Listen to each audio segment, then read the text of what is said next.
Everything is good for everybody out there, and we will open up the lines for you at the accidentlawfirm.com text line 786-322-1105. That's 786-322-1105 if you want.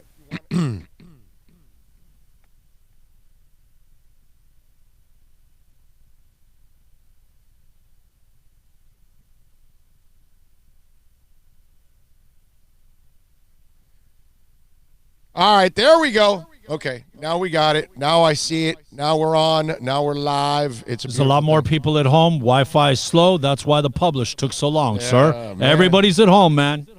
Yeah, traffic was super light today. Yeah, so anyway, we got it going on today. We'll be here till, I don't know, about 2 o'clock, 2:30. No, 2:30, because we have Brody Miller on from The Athletic. And we've been doing something that we added to the show. And we're bringing on different writers and people that cover a lot of the college football quarterbacks. And today, Brody Miller from The Athletic, who covers LSU and Joe Burrow, is going to join us. We did Tua yesterday.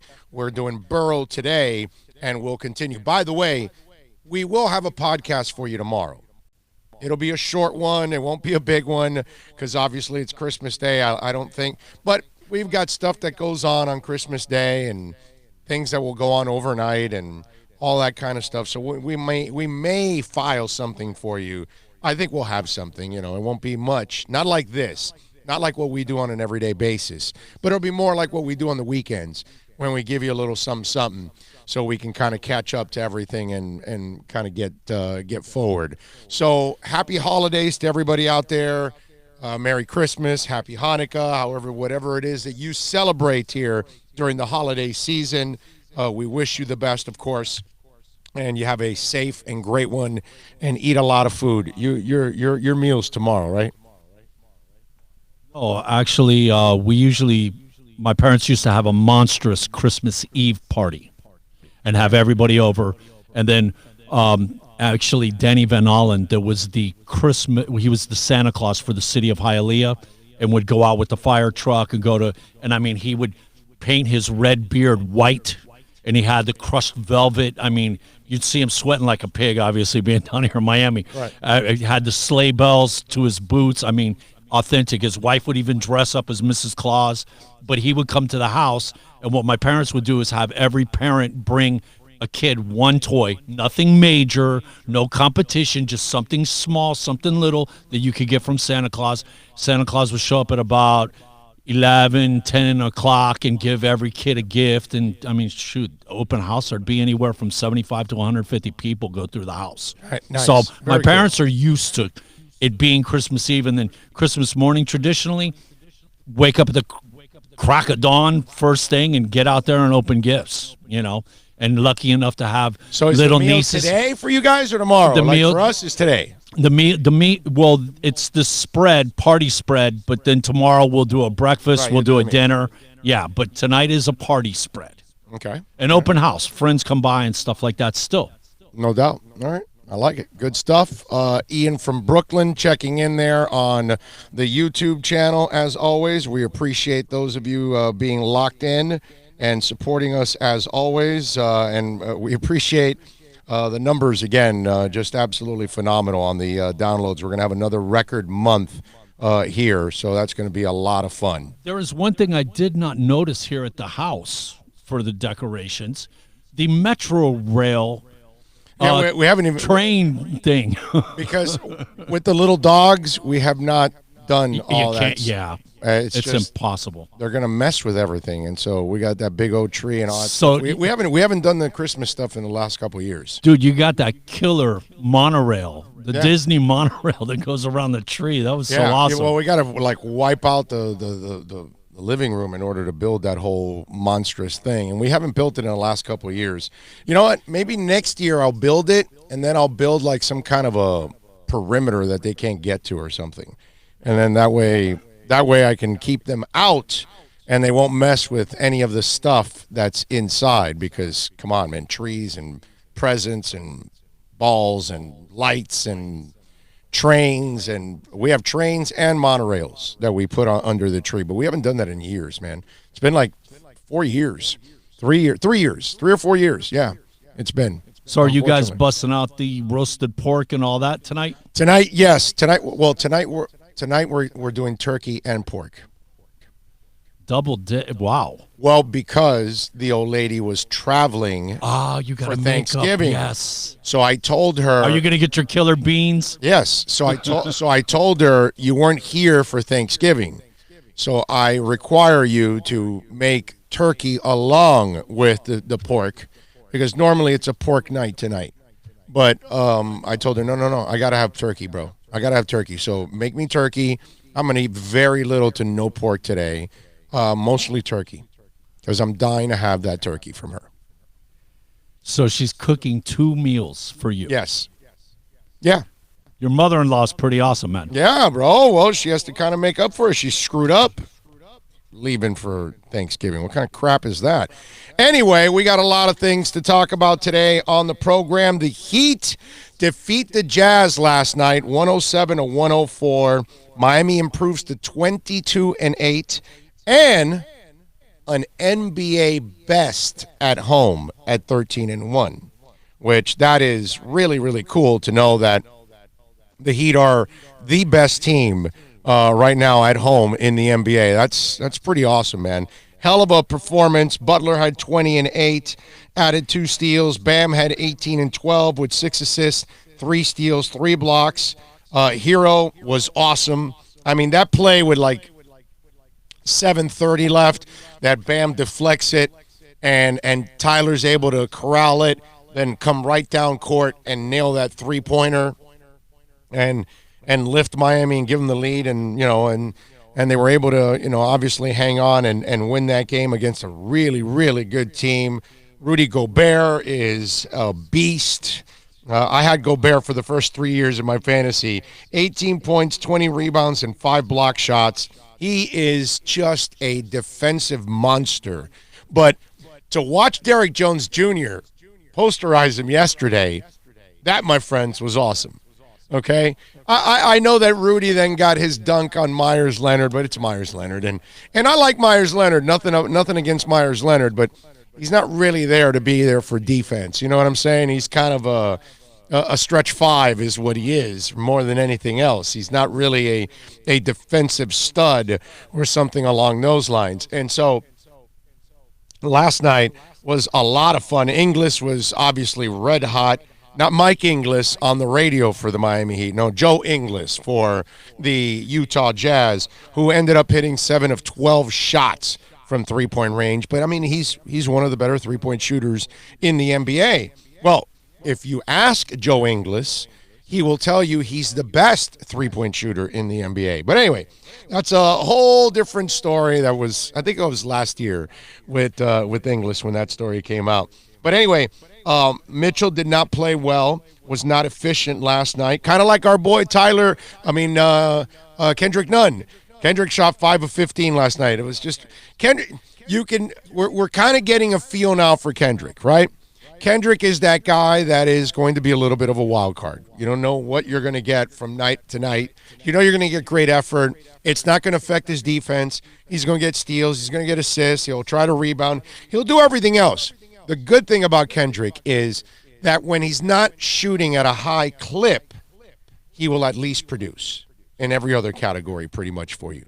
So that part is really cool. But last night, Miami makes it 3 in a row. 13-1 at home.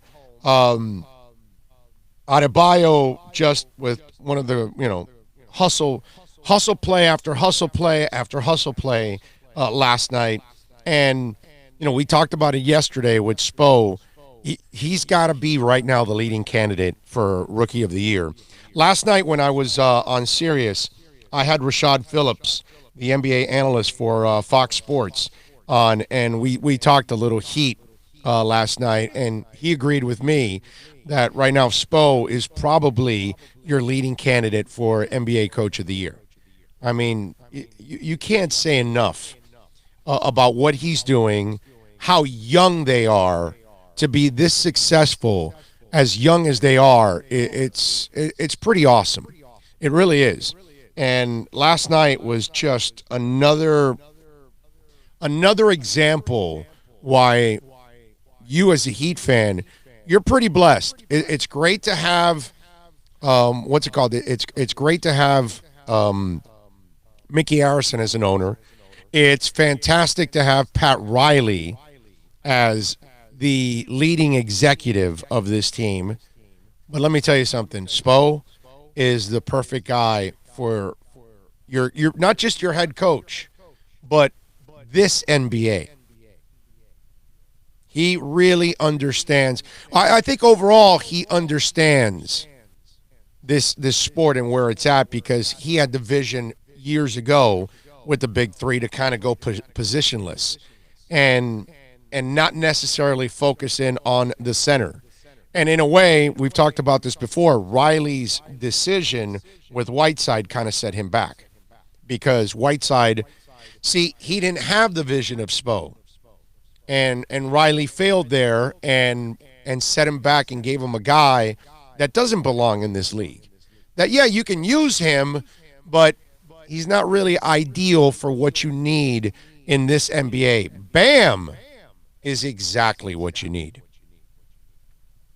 That guy's hustle, whether it's defense, rebounding, assisting, scoring, and he's improved in his offensive game in a big-time way.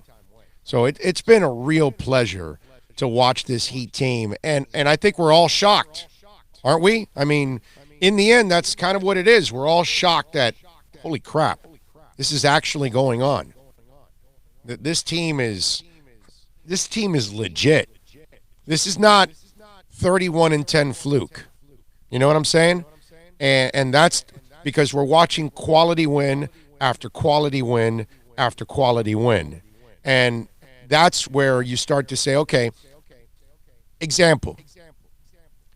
As the NFL season went on, okay, I kept pointing out to you the Raiders are frauds. The Cowboys are frauds. And I showed you what their victories were and what their losses were. And they could beat the really bad teams, but when they went up against the good teams, they lost, pretty much. And that's what you don't see with the Miami Heat. It's not like they're piling up a 22-8 record because they've beaten 22 teams that are 500 or lower, and 8 teams they've lost to are all 500 and over. It's not the case. That's the case for the Jets. That's the case for the Cowboys. That's the case for the Raiders. They don't beat a lot of good teams. Usually most of their wins are going to be against bad teams. That's why when you look at this Heat team right now, and Utah, by the way, before the Clippers and the Lakers made these moves, I thought it was Utah in the finals. That was going to be my pick for the finals. But then all hell broke loose in the offseason. The moves were made, and it was over. That's it. and for me, it's still the Clippers. Lakers, an outside shot. Hell, they're going into their game against I think they do play the Clippers on Christmas Day. But they're going into that game with AD already banged up, and he's been banged up several times, missed a couple games already. I know LeBron is also banged up, but he's a cyborg. He'll end up playing. It's when it comes to LeBron, you got to show me when he doesn't play, and then I'll believe it. But Anthony Davis, he can't stay healthy. And so you look at everything going on with Miami at 22-8, and I got to tell you, I can't be more impressed with this team. None of us expected what we're seeing here right now. And they got Friday against the Pacers. You know what's the thing that I like that helps me believe that this isn't a 31-10 fraud? We've been in overtime, won in overtime. Last night we were up by 8. They ran us down. We had moxie. We came Oh, through at the I end. think they had a 10-point lead. It was 95-85. Yeah, they had a 10-point and they lead. ran us down, and we hit our free throws at the end. We've been in some tight battles. We've been to Milwaukee, won on the road. We won on good teams. Philadelphia on the road. We beat Toronto on the road. We have some nice stuff in our bag that we've done. And the one thing I do like, you know how coaches love to have stuff to teach and learn. Toward the end of the game, Robinson the other night with the inbounds getting a 5-second violation last night. There was a couple of we did some crazy stuff ball handling and got a little stupid, and they were able to get, run down from that 10-point lead. You know what I mean? And make it close. There's room for us to learn, basically. The Heat do stupid things in every game. That's why they have turnovers. That's why they're the worst team in the league when it comes to turnovers. And yesterday, I believe it was 13, if I remember correctly. Which isn't bad for us. For them, it's exceptional. That's good. For them, it's exceptional if they can get to 13. They'd like to maybe be under 12, 11, get down under that. But they don't take care of the basketball. They do some crazy stuff, which is amazing. But they're so good in all the other areas. I think that's what balances out and why they're 22-8. And the effort on defense will always be there. So we got on YouTube there. We got the roll call going on. We got Flipside Fishing, Ian from Brooklyn, Mike Gator Zone. Right? What is it? No go zones. We got Go Gators, and we got Tim Suppley all checking in already on YouTube. Thank you out there for watching, listening, and chatting on the YouTube board. Merry Christmas. Happy holidays to all of you out there, and hope you guys have a safe one and enjoy your families, which is what it's all about. So we got the Heat, kick-ass effort last night. They've got the Pacers on Friday, which will be, a mission, and then they've got Philadelphia on Saturday, so that's going to be a really, really nice combination there.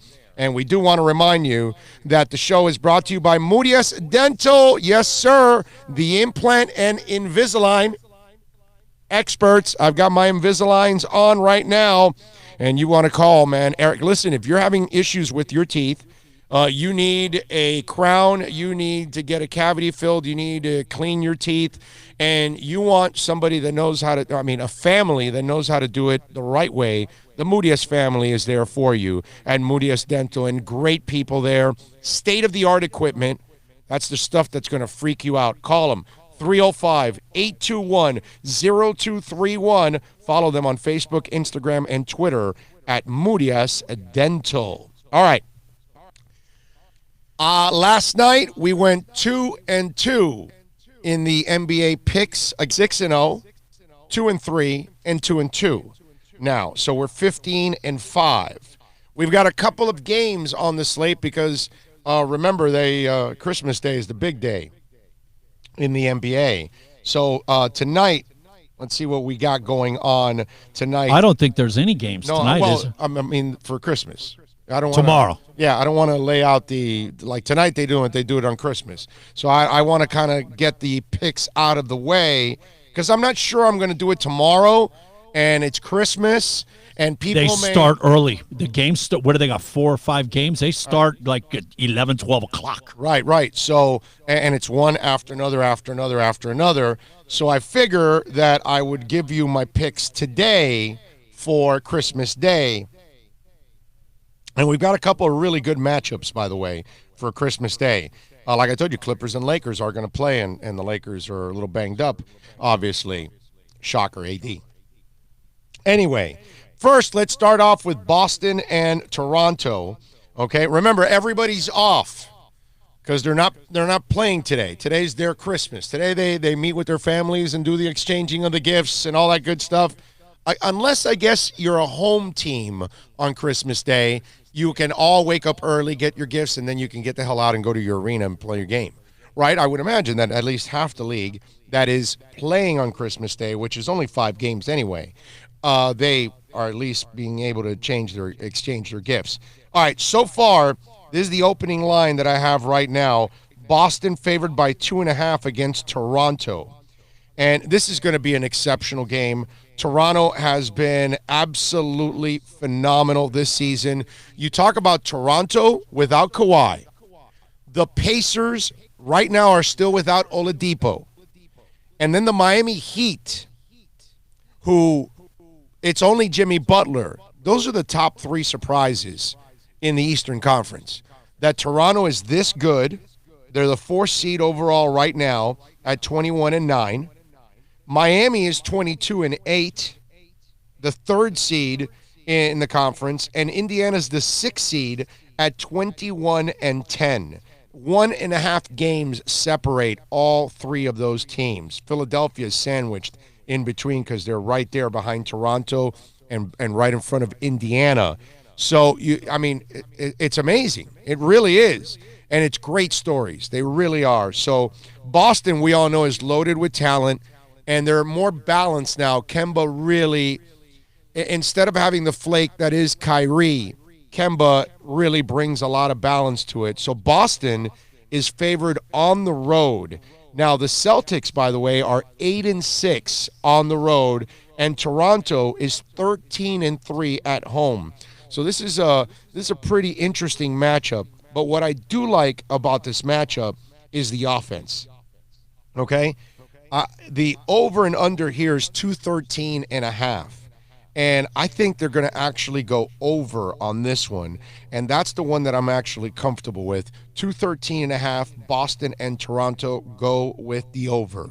Milwaukee and Philadelphia is the next game. Philly is favored by 1 over Milwaukee at home.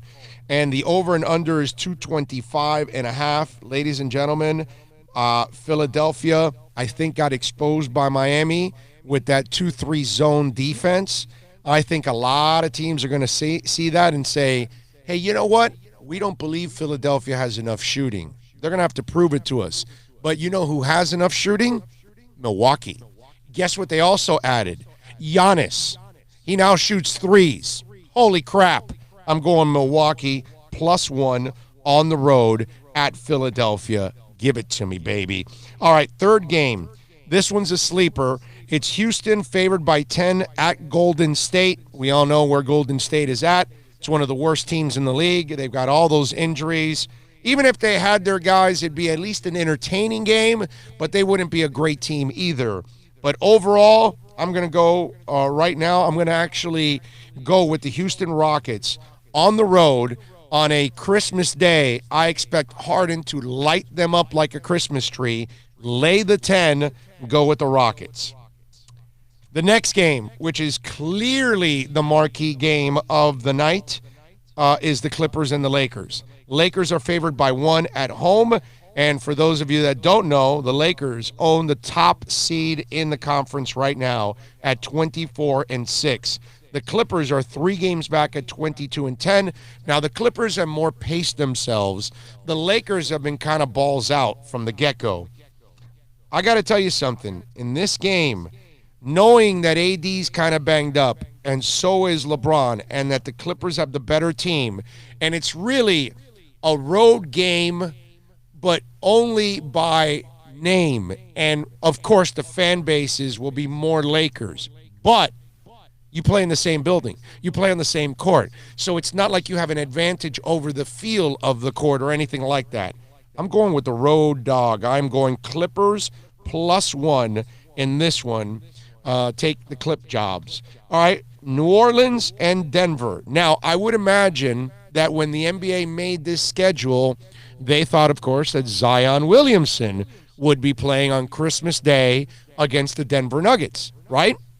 That's probably what they expected. I saw the story yesterday with Zion, and apparently he's still not ready yet. They've got him warming up, but he's not even cleared for any kind of contact. He's not playing any 2-on-2s, 3-on-3s, 5-on-5s. He's not doing any of that yet. So he's probably several weeks away from returning. And did you see that story, by the way, Bill? Did you watch that story yesterday? Which one's that? On Zion, on his return? No, I did. I heard something a couple days ago. Still looks too looks too chunky to me, bro. Still looks too chunky. I'm telling you, it just he plays with such force. I think he has to lighten the load, bro. So when he comes down on that body, it's not 280 landing on that So body. you think he's 280. enjoying the Cajun food a little too much? No, he was already too big as it is. I thought he was coming in too big. I think that's what these injuries are coming from. Oh, the load bearing on his legs and everything. Yeah. Because he plays with such force. Yes. It's force and 280 pounds. Bro, that's... One thing you don't have to tell it to is a Nike shoe. Yeah. They know all about it. So Denver is favored by 9.5 points at home against New Orleans. It's hard for me to even touch this game, to be honest with you. If I'm going to do it, I would lay the 9.5 points because I don't trust New Orleans. They're young. They're not really a good team. I mean, what is their record? They're 8-23. They're 4-12 on the road. They're 4-11 at home. They are the same team on the road and at home. And Denver is 13-3 at home. They score 107 points per game. New Orleans scores 111. So the over and under at 219, you're kind of right around at the number. And I just have a hard time. They've also had a big rotation in their lineup. There's been a lot of guys out. I know I've had 2 or 3 of their guys on my fantasy team pick them New up. Orleans? Injury, yeah. Oh, Lonzo yeah. Ball. Yeah. They haven't had, I think, a steady lineup go more than 5 or 6 days. Yeah. And let me tell you, as just a fantasy tip, if you if you play fantasy basketball, the tough part is that the tough part is trying to find options. But a place where you can always find options are on bad basketball teams, because somebody's got to score and somebody's got to find rebounds and somebody's got to block shots if they can. And just look for those options on bad teams. They might be names that won't be the sexiest at times, but because of opportunity, they become valuable. So there you go. All right, so here are my picks for Christmas Day. I'm going with the over in Toronto and Boston, 213.5. I'm going Milwaukee +1 on the road. I'm going Houston -10 on the road. And I'm going Clippers +1 on the road, technically, against the Lakers. So those are my 4 selections in the association for Christmas Day. I figure if I do it tomorrow, most of you won't hear it. And that'll probably be a good thing, because that means you won't lose any money and you won't blame me for it. But just in case, if I, filled you up with a lot of hope after going 11-0 in my first 11 picks, although you got to admit, the last 2 days, it's not like I've been going over or anything like that. 2-2, 2-3 is not the worst thing in the world. I'm not like completely off. So I'm just, tweaking. So we'll have a good day tomorrow. We're going to bounce back and have a 4-0, 3-1 type day tomorrow. What'd you say? You're 15-5? Yeah, bro. That's 750. Yeah. Okay. 750 in the first 4 days of doing this. Yeah, so. you minus the vig and stuff, you're No, making money. Oh yeah. You're making money, 15-5. You're 15-5. I'm winning handicapping contest at that percentage in the entire world. I'm smoking everybody. And by the way, basketball. I've been burned too many times. But I watch it. I watch it, man. I'm a fantasy guy. I watch it. I watch as many basketball games as I possibly can. I really love watching basketball. As much as I know that the regular season doesn't mean that much, although this year I will say it does mean a little more, because it just seems like it's just a tighter race this year than ever. Even in the West, there are 2 beasts, Lakers and Clippers, right? So we're going to see those 2 monsters. It's 2 Godzillas fighting against each other, to kind of see who goes to the NBA Finals. And then the East is Milwaukee, and then I think everybody else trying to fight to face, right? Don't you look at it that way? Like Milwaukee really is the creme. Milwaukee is the one team that has a shot against whoever from the West right now. But no, none of the other ones are. But they also look like they're above everybody else in the East right now. Not by miles, but they're better than everybody in the East. And it looks to me like the Celtics and the Sixers and the Heat and Toronto and Indiana. I'm going to throw Indiana in there because Indiana's in the race now. When they had Oladipo, yeah. Oh, my God, they're definitely going to be in the race. So all those teams, I think, are bunched up trying to figure out who's number 2. Well, as Heat fans, we know Indiana's a thorn in our side, man. Yeah. That team just. You know what? They're run really well, man. Right? You know what I gotta say? And Nate McMillan, I'm so happy for Nate McMillan because Nate McMillan has had other coaching jobs that he's done a really good job in the past, and he's gotten screwed. And Nate McMillan was one of those guys that I admired as a player for the Sonics for so many years because he was a leader, a tough guy, played offense, played exceptional defense, was a team guy. That's why he's turned into such an excellent coach.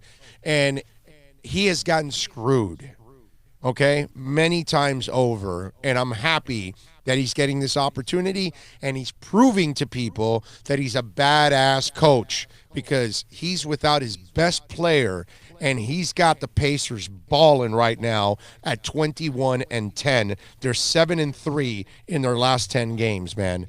They're phenomenal. It's a great story what's going on with the Pacers. Talking about this season, let's go back. 10, 12 years? You kind of knew who the team was. This year is kind of the first year in a long time that it's kind of wide open. Oh, no, yeah.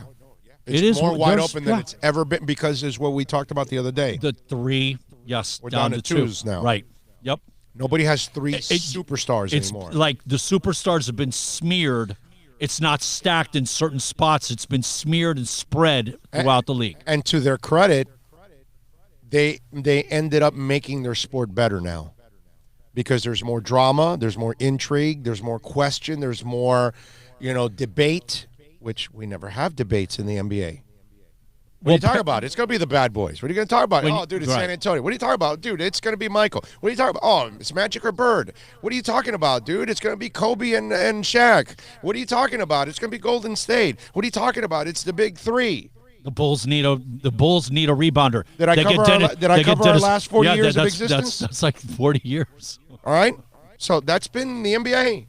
It's never been a surprise. Rarely is it ever a surprise. Oh, Michael retired. Oh, dude, of course it's going to be Olajuwon. Like, was there any doubt it was going to be the Rockets? No, that's it. That 8-year span, you knew it was Michael and then Olajuwon. Yeah, that was pretty simple. Right, and it's been like that forever. Last year was a surprise. The greatest decade of the NBA, it was Lakers and Celtics. Greatest decade. And then the Sixers slipped in early in the 80s. Like, hey, can we get 83. one? Right, can we get one? And then Bad Boys at the end of that. They could have easily had more. I know that was your team back then. But those Billy other Cunningham, teams, man, God. But those teams were better. The Lakers and the Celtics were better. The Sixers were good. Yeah, but wait a minute. Really wait good. A minute. But the Lakers and the Celtics were better, bro, because the Lakers and the Celtics had multiple Hall of Famers. Okay, but let me hold on. Let me give you some props to your Sixers. Did Moses make it, right? I think Moses made it, so you had 2. There's many a year that the 1 and 2 teams record-wise in the NBA were Boston 76ers. Yeah. The Lakers were 3rd. Right. Yep. Okay? Yep. And in those years, God, Tony when they had White Chocolate, Bobby Jones. Man, there was 6 Maurice Cheeks. Yeah. They had 8 guys. Yeah. Billy Cunningham put together some. It's amazing that they only won one. But it's not Bird, McHale, Parrish, and it's not Magic, and it's not Worthy, Kareem. It's Doctor, and then really Moses kind of towards the end. And then that's it. The other guys were good players, but not Hall of Famer. Dude, even Dennis Johnson was a Hall of Famer. He's the 4th guy. They couldn't compete, bro. And the Lakers were loaded. It's just, and the Lakers had their superstars, and then they had a whole bunch of other guys. It just was a deep the one year roster. that they whip out Michael Thompson on your ass off the bench, and it just I love my Sixers, but I got to be honest. Those other 2 teams were just better, bro. They just Moses Malone is when you got it in '83, right? Moses joined the team. Right. That's what I thought. Because it couldn't be only Doc. And you had some other really good players. Bobby Jones was a hell of a player, but not a Hall of Famer. You know what I mean? Andrew Toney was a nice player, but not a Hall of Famer.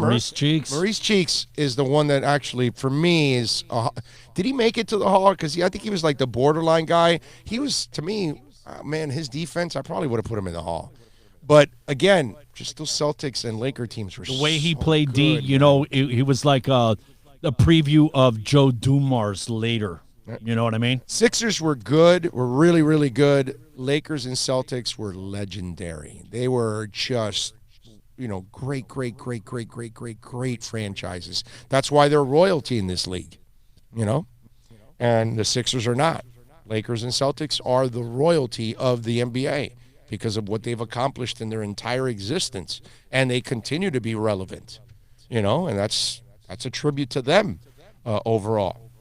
Especially with the Lakers, because they overcome a lot of stupidity over there, and they're still relevant, which is amazing. At least with Ainge and these guys, they look like they actually know what the hell they're doing. But over there with the Lakers, they just get lucky there. Man, Danny Ainge, you want to talk about a guy in the front office, the way he accumulated all those picks and everything right out the bat. Yeah. It was like, man, Danny knows what he's doing. He's maybe the second best after Jerry West as former player to then executive. He's done an awesome job. George says, Merry Christmas to all of my extended family. Be safe and may God bless you all through our upcoming new year. Thank you. Appreciate that, George. Thank you very much. Alman 241 says, Happy holidays, Dougie Fresh. How you doing, Dougie? Hope everything is well out there. Tim Suppley also, so appreciate all of you chiming in on the YouTube chat board. Remember to pass the word on, to follow us. And you can go to our website now at BigORadioshow.com. You can listen to any of the episodes there, any of the shows, segments, rants, interviews, everything that Bill puts together and posts. It's there at the website at Big O Radio Show. You can check that out. So you got our picks. We talked a little Heat from last night, which was excellent. We do want to remind you that at Hialeah Park, we're going to be out there on Friday broadcasting live. Got a hell of a day Friday. Friday, we're going to be broadcasting at Acura in the morning, Hialeah Park in the afternoon, and then I'll be at Mad Dog in the evening. We'll do 3 radio shows on Friday. Are you going to talk it all on? Well, Thursday, you're what, going to just talk during the show and that's it and save it for Friday? Yeah, I'm going to have to maybe just go to sleep for 24 hours and don't talk at all to have to do 3 shows on Friday. But, hey. Did you plan that or was this by accident? It's a little bit of both, I guess. Okay. I planned it by accident. That's kind of the perfect storm for you. Yeah, basically. The National Horse Players Championship is going on. And Hialeah Park, by the way, has a qualifier coming to them. And you get to actually participate in this qualifier. It's your chance to win. There's $10,000 in prizes, $5,000 to first place. If you win first place, you will win an NHC seat in Las Vegas. So you get the trip to Vegas. How about that? And you get to compete. So you're getting a free trip to Vegas to compete. Just look at that. Bill's about to get a free trip to Vegas soon. He's jacked up. Talk to him about that. Free trips to Vegas are actually really, really fun. You know? What do you think, Bill? Where you worked last, would they pay for a free trip to Vegas? No. Oh, okay. I was just checking. Just checking. Just checking. Wouldn't even get paid. Yeah, you weren't even getting paid. Anyway, if you want to get in on the accidentlawfirm.com text line, it's 786-322-1105. That's 786-322-1105. If you want to get in on the program, that's how you reach out to us on the accidentlawfirm.com text line. You can also reach out to us on Twitter. That's at Big O Show. And, of course, if you're watching on YouTube, you can always post your questions, comments, insults, all kinds of good stuff. Nico says, Merry Christmas, Orlando and Billy. I expect you guys on tomorrow morning at 7 a.m. LOL. All the best, boys. Thank you, Nico. I'll post something tomorrow. I will. I'll post something tomorrow at one point or another. Alman241 says, Big O, the best for those of us that live out of market to get South Florida sports coverage. Thank you, sir. Appreciate it. And soon you will have a listen live button on our website at BigORadioshow.com. I promise you, we're working on that. We're working on some things. Bill and I are working on some things that we're planning on growing big time in 2020. Okay, I mean it's already like gone to extremes now that we didn't even expect. Okay, so it is phenomenal. I think today we will pass our totals from the month of November in downloads. Like it's records from here on out for the rest of the week, which is rest of the month, which is just absolutely amazing. And we are blessed, and we thank you. And this is a holiday season. And yesterday we had a record day downloads yesterday during the holidays, which we were anticipating a really slow week. You got to have a lull, man. People aren't doing their normal routine. No, but I think they're driving around, listening to us and all that. Being available at your fingertips whenever you want, wherever you want. Yeah, and I think that's what it is. They're running around. They're going to get gifts, or they're going to work, or they're going home, or they're going to work, morning, afternoons. We see the spikes on SoundCloud, and it is. I'll say this. It explodes. With the amount of traffic I've seen, because I've had to go by the mall, of course, a couple times in the last week. You need something to listen to for a good 40 or 50 minutes. Traffic has been horrendous, man. Yeah, no doubt, man. No doubt. So it's been absolutely amazing, and we all thank you for your incredible support. I mean, right now we are in the midst of maybe even having a record all-time day today, which would be phenomenal. Totally unexpected, man. Yeah. During the holiday, no. Yeah. Well, that's you guys. You guys have been you're giving, wow, ladies and gentlemen, you're giving us a great gift for the holidays, is what you're doing, and we appreciate that. We appreciate the amazing support that you've given us.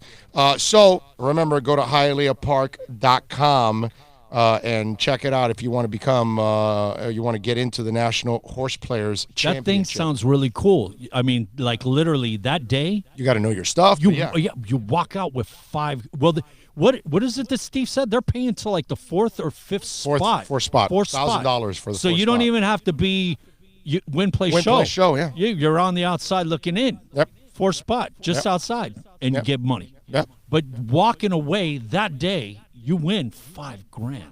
Be pretty awesome. Like Happy New Year and Merry Christmas to you. Yep. Pretty awesome, man. Definitely. And if you win, of course, you got to take Bill and I out. You know what I mean? If you got the info here, then you went over there and won. The least you can do is treat us to a steak or something. I mean, come on. Well, yeah, considering you got a free trip to Vegas on top of it, yeah, share the wealth. Look at that. Bill gets a free steak and a free trip to Vegas. He's loving life right now. It's a beautiful thing. All right, get in on the accidentlawfirm.com text line 786-322-1105. Now, what was depressing yesterday was the Florida Panthers as they go up to Tampa and they get smoked 6-1. Bobrovsky giving up 6 goals, 28 saves. Hubie was the only goal. Saturday, they will take on Detroit at 7 o'clock. I don't know what to tell you about the Panthers. It's one of those things, and I know they had won 3 in a row, but you just want better outings. You don't want the inconsistencies, and that's still what we're getting from the Panthers. Look, if you lose that game last night 2-1, and it's a gritty game, tough game, I can kind of live with it. But 6-1, it's just get your ass kicked. Here, you know how we do back and forth, blah. I get in on the Panthers game, and it's 1-0, 2-0. 3-0. Oh, 3-1, right? 3-0 at the first. Right. And I'm like, I think we can move to the Heat game now. And I went to the Heat game. So I'm into the Heat game because you saw it was an awesome game. It was every bit of a playoff game. Yeah. Okay, in December. 2 excellent teams. So I think it was somewhere in the third period. I go back to the Panthers. And I just little 1 or 2 on the forward up and 4-1, 5-1. I'm like, yeah, okay. I don't need. It's over. Yeah, and it was a shame last night. Let's see. You know what? And Mark Angelo says, Merry Christmas from NorCal to Big O crew and listeners. Happy holidays, 420 crew, he puts. You know what's the one thing about the Tampa game?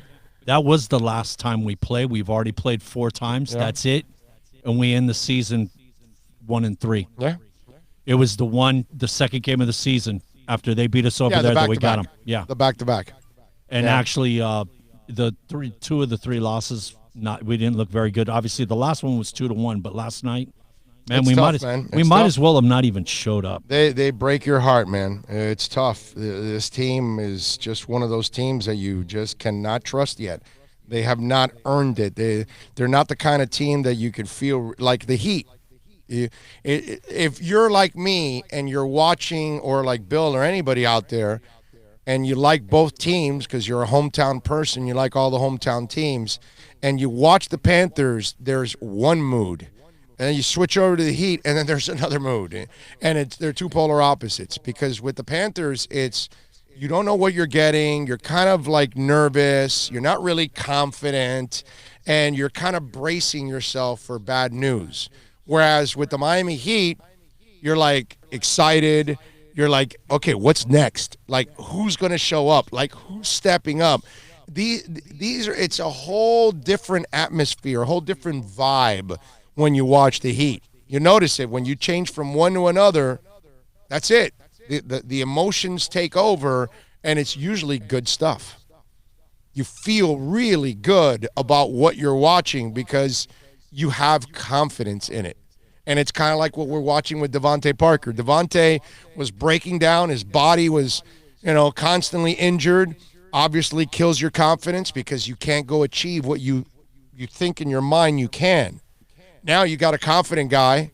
And now you got a injury-free guy. You get a confident guy, and now he can go out there and perform. And it's the same thing. It's kind of the whole you feel confident as a fan because you know that they're going to perform at a high level. You know what? Against the elite teams in the NBA, feel good about it. We got a shot. We could beat these guys. Yeah. And we have done it. We've done it at their place. Mm-hmm. And the Laker game, there were some questionable calls. We all know. Should have held service at home. Should have beat them. We should be 1-1 with the Lakers. Yeah. It is what it is. That's fine. But you could lose those kind of when you're 22-8. You're going to play 82 games. You're going to lose some. But when you're the Panthers, and you've spent this kind of money on the coach, on the goalie, and on the team, you got to play better than this. You got to produce better than this, and that's the problem. But it's funny how the South Florida sports fan has to feel a sway of emotions when they swing from one team to another in our winter teams. Pretty amazing. It really is. All right, 786-322-1105. That's 786-322-1105 if you want to get in on the program as we take you till about 2:30. Brody Miller is set to join us from The Athletic at 2 o'clock.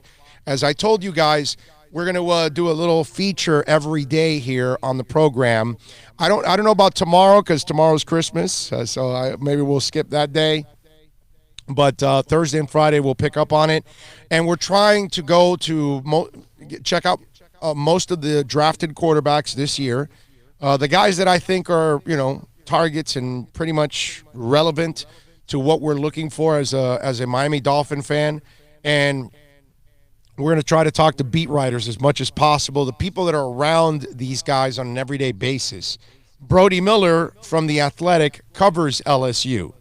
And we've had Brody on before. And so looking forward to having Brody on. We're going to go in depth, talk a little bit about Joe Burrow. I know that Miami right now doesn't have a shot at Joe Burrow technically, but we got to obviously go through it because you just never know, anything can happen. So we'll talk to Brody Miller. You know what? We'll focus on that. And remember, we're going to be talking about a lot of the quarterbacks that are in this draft. We've got guys that all kinds of folks are interested in. It's not just Joe Burrow.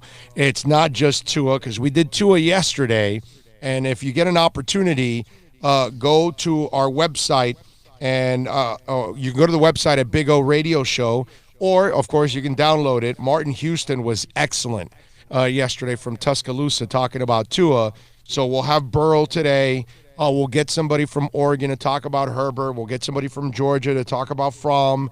Washington with Eason, Washington's Utah State with Jordan Love, Oklahoma, Jalen Hurts, Anthony Gordon with Washington State, Nate Stanley, Iowa, Steven Montez, Colorado. All of these guys we're going to focus in on because these are names that you and I are going to be talking about in the NFL draft. In fact, if you happen to have Sirius, yesterday I had a great conversation with Hub Arkish from Pro Football Weekly. He's one of my favorite guests that I have on. He's a Chicago guy. You know, very few people know more about Chicago sports than that guy. But when we talk about the NFL, I mean, he's just phenomenal for many years covering the NFL for Pro Football Weekly. And we got into a lot of football conversation and draft conversation and stuff. It's a really, really good interview yesterday.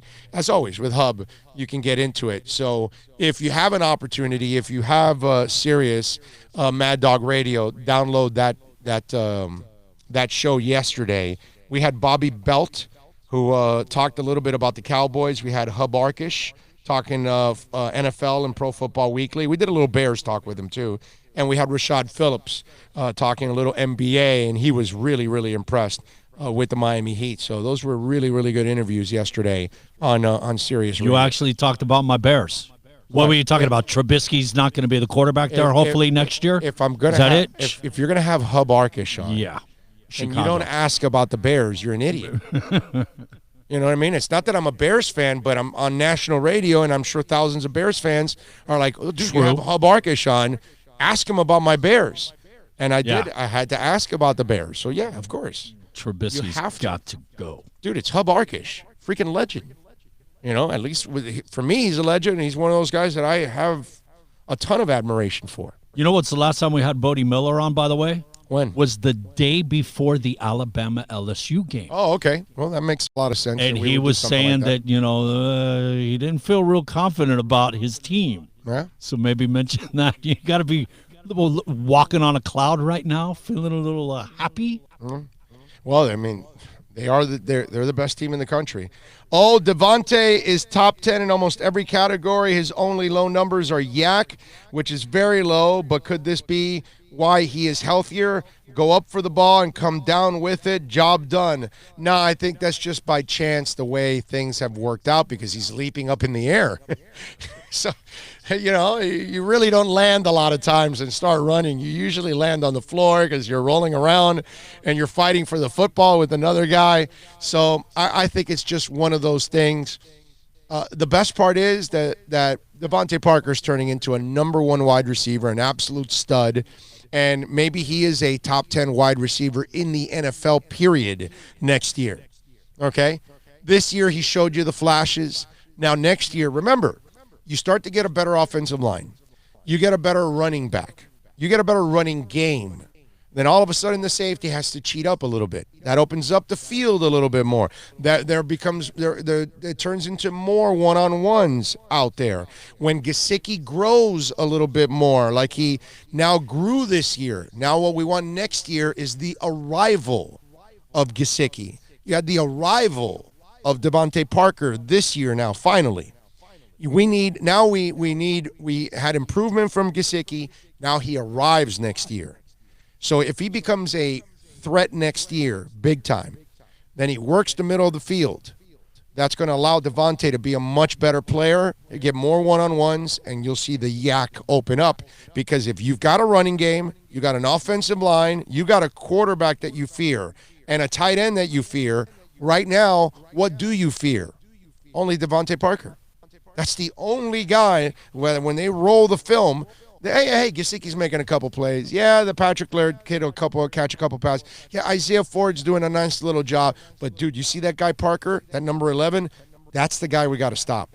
That's the guy that will burn you over and over and over. Look, he's catching it over the top. He's catching it on top of you. He's catching short ones. He's catching underneath. He's catching crossings. Do I need to show you guys any more? That's what the defensive coordinator is telling his people. How many times has he been double coverage? Guy. Yeah, how many? Like literally all the time. Especially since Preston Williams went down.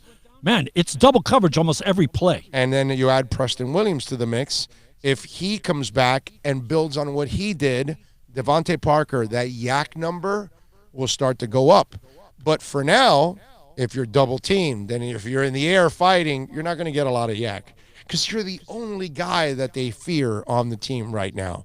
So that's why you got to be a little patient and give it. I mean, you guys, I think after everything that's happened and you thought this was going to be the longest season of your life, it really wasn't that bad. And next week it's over. This Sunday it's over. And that's it. And then the more exciting part of the year starts, which is the off season now. I haven't looked in a while, but a couple weeks ago, you remember I went through the stats. 16.2 yards per catch. He was like number 4, and he had 8 touchdowns. Yak, 16.2. I don't worry. You're catching 16.2 per reception. You don't need much yak. He's fantastic. I'm not worried about Devontae now anymore. I think he's over the hump finally. I think confidence, everything is soaring for Devontae Parker. Just kind of like our show. We are soaring, baby, downloads and all, and we thank you for it. And listen, we got to thank, of course, our amazing sponsors. And let me tell you something. Don't you love a great rack? I mean, because I know, I love seeing a great rack. And if you want a great rack, you need to go to Pallet Rack City. Go see Eddie Pereira and all the great people at Pallet Rack City, 305-887-9212. It's your one-stop shop for all your warehouse needs, folks. They sell the pallet jacks, the hand trucks, the dock boards, and most packaging supplies. They've got the largest used rack inventory in South Florida, and they also sell used forklifts and dock equipment. Call Eddie right now. Tell him that Big O sent you. Hey, straighten out that warehouse. Make it look sharp. And they also, by the way, sell used forklifts and dock equipment, and they buy and sell new and used pallet racking. So they've got everything you need at Pallet Rack City. Plus tax, tech title. It includes $8.99 dealer fee on approved credit offers and 11/10/19. Over 1,500 Toyotas are on the ground, and truckloads of new 2020 Toyotas just keep on coming. To eliminate all 2019 models, Toyota of Hollywood is holding the ultimate 2019 model year changeover event. Make us an offer, any offer, and you can buy a Toyota at up to 50% less than their original MSRP when new and used. 50% less. A pre-owned 2019 RAV4, not $30,000, $19,775. A pre-owned 2019 Camry LE, not $26,000, $17,775. A pre-owned 2019 Corolla LE, not $22,000, $12,775. Pay up to 50% less at Toyota of Hollywood, the #1 volume Toyota dealer, based on total retail sales of new Toyotas in the Southeast region for 2014 to 2018 per SET, on 441 between Hollywood Boulevard and Sheridan Street. Open till midnight.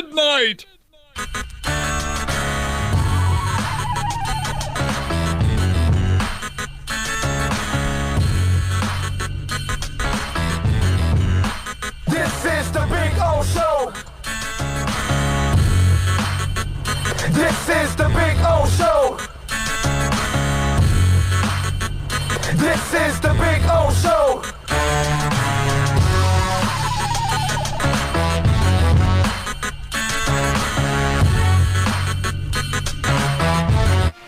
Thinking about buying or refinancing a home? Act now. Home values are ticking up. Don't put off making a move any longer. Call Michael Codsey now at Choice Mortgage Bank, 561-441-2730, while mortgage interest rates are still at historical lows. Call now to get pre-approved and buy your dream home. If you're currently paying over $800 a month for rent, call 561-441-2730 now before interest rates go up. Down payments as low as 3.5%. Veterans may qualify for no money down. If you own a home, but you're upside down, Michael Codsey can help. If you're being denied by your bank or your loan process is taking too long, call 561-441-2730. Act now while fixed rates are still under 3.5%. Offices in Boca and Boynton Beach. Rates and terms subject to change daily without notice. Equal housing lender. NMLS 122081.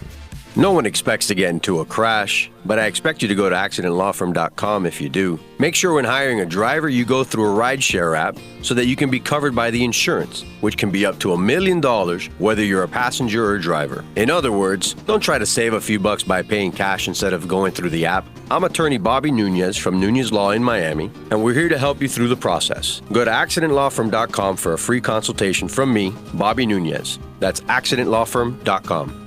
America's safest and best-selling compact luxury SUV is at Acura of Pembroke Pines, and this is how we do it. RDX, $339 a month at Acura of Pembroke Pines, the #1 volume Acura dealer.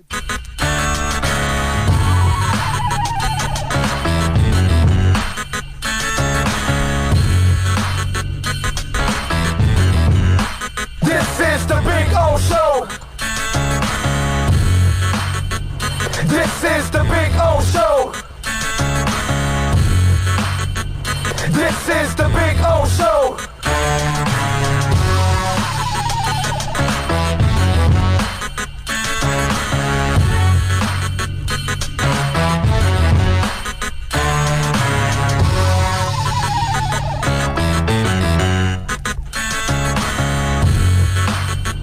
This is the Big O Show.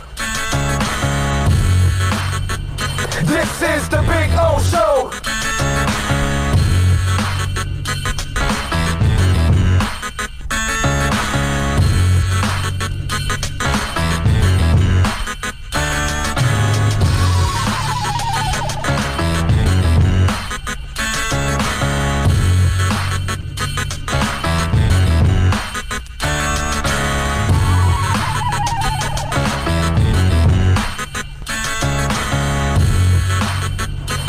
This is the Big O Show. This is the Big O Show. This is the Big O Show. This is the Big O Show.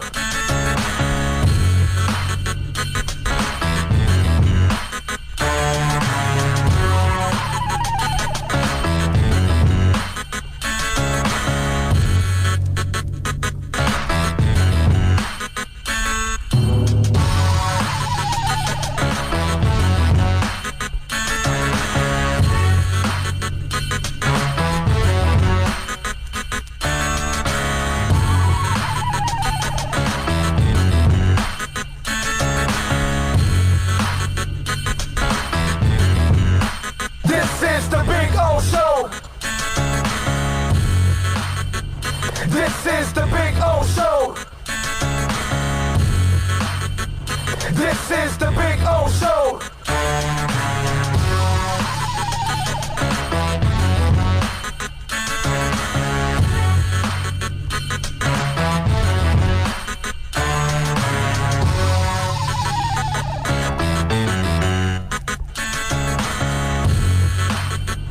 This is the Big O Show. This is the Big O Show.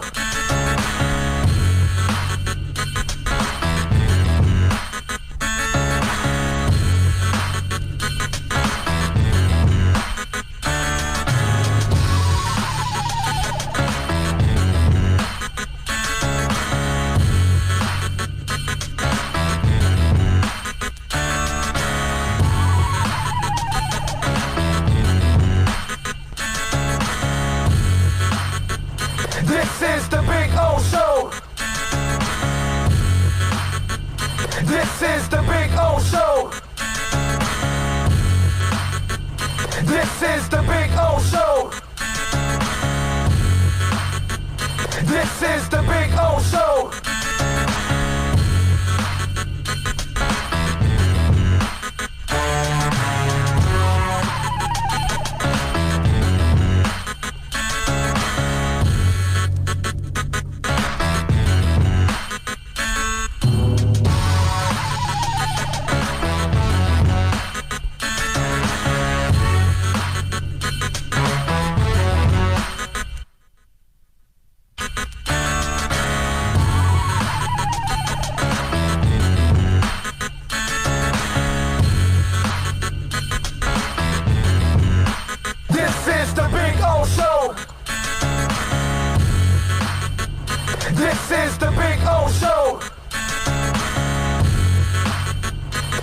This is the Big O Show.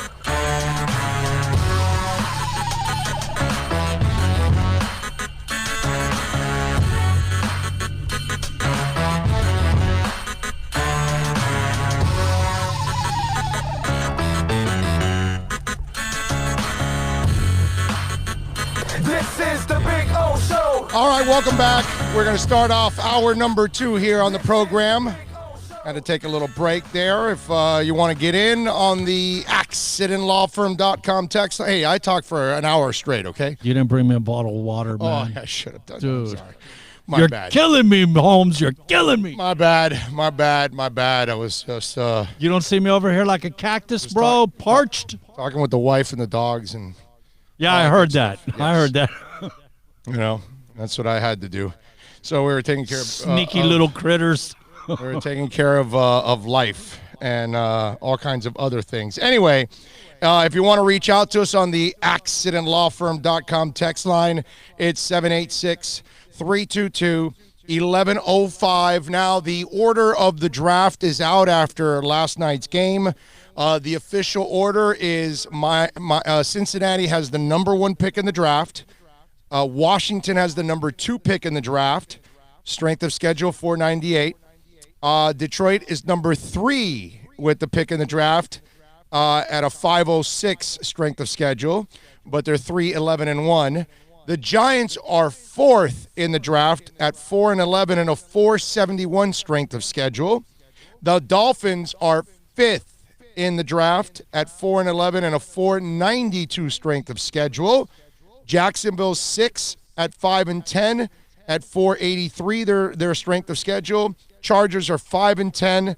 They've got a 510 strength of schedule.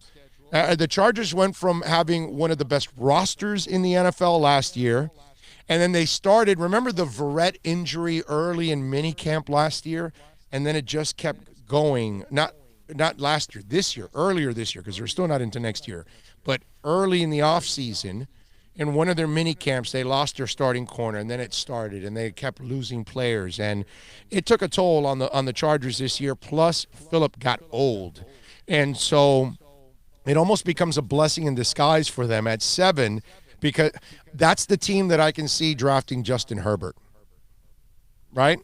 I'm not a Herbert guy, and I hope Miami isn't either, but he's a West Coast kid. They're on the West Coast, all that kind of stuff. Chargers are the one team that I can actually see them drafting Herbert at that point, because I would figure that Burrow and Tua are now gone there, and Herbert goes at number 7 to the Chargers. They actually had a horrible performance in the playoff game.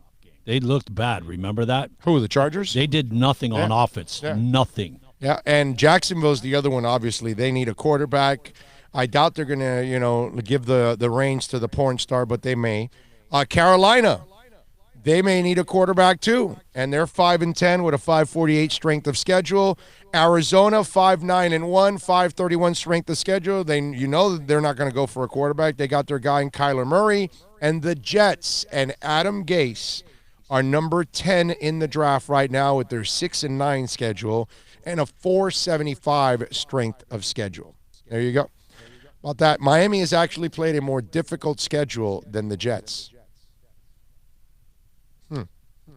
But the Jets, of course, have 2 more wins than Miami, so that's why they are lower in the draft. So Miami is at number 5 in the draft. And when you start to talk about the top prospects in the draft, look, Joe Burrow obviously is number 1. He's going to be the top guy. Chase Young, we all know, is going to be number 2. And then do you look at Tua as your 3rd guy? If you do, does Tua go to 3? Does he go to 4? Does he last to Miami at 5? And like I told you earlier in the week on the podcast, over the weekend actually on this podcast, I told you that if they go for Tua early in that draft, they need to draft another quarterback after, in the 2nd or 3rd rounds. Jeffrey Okudah is the other guy from Ohio State.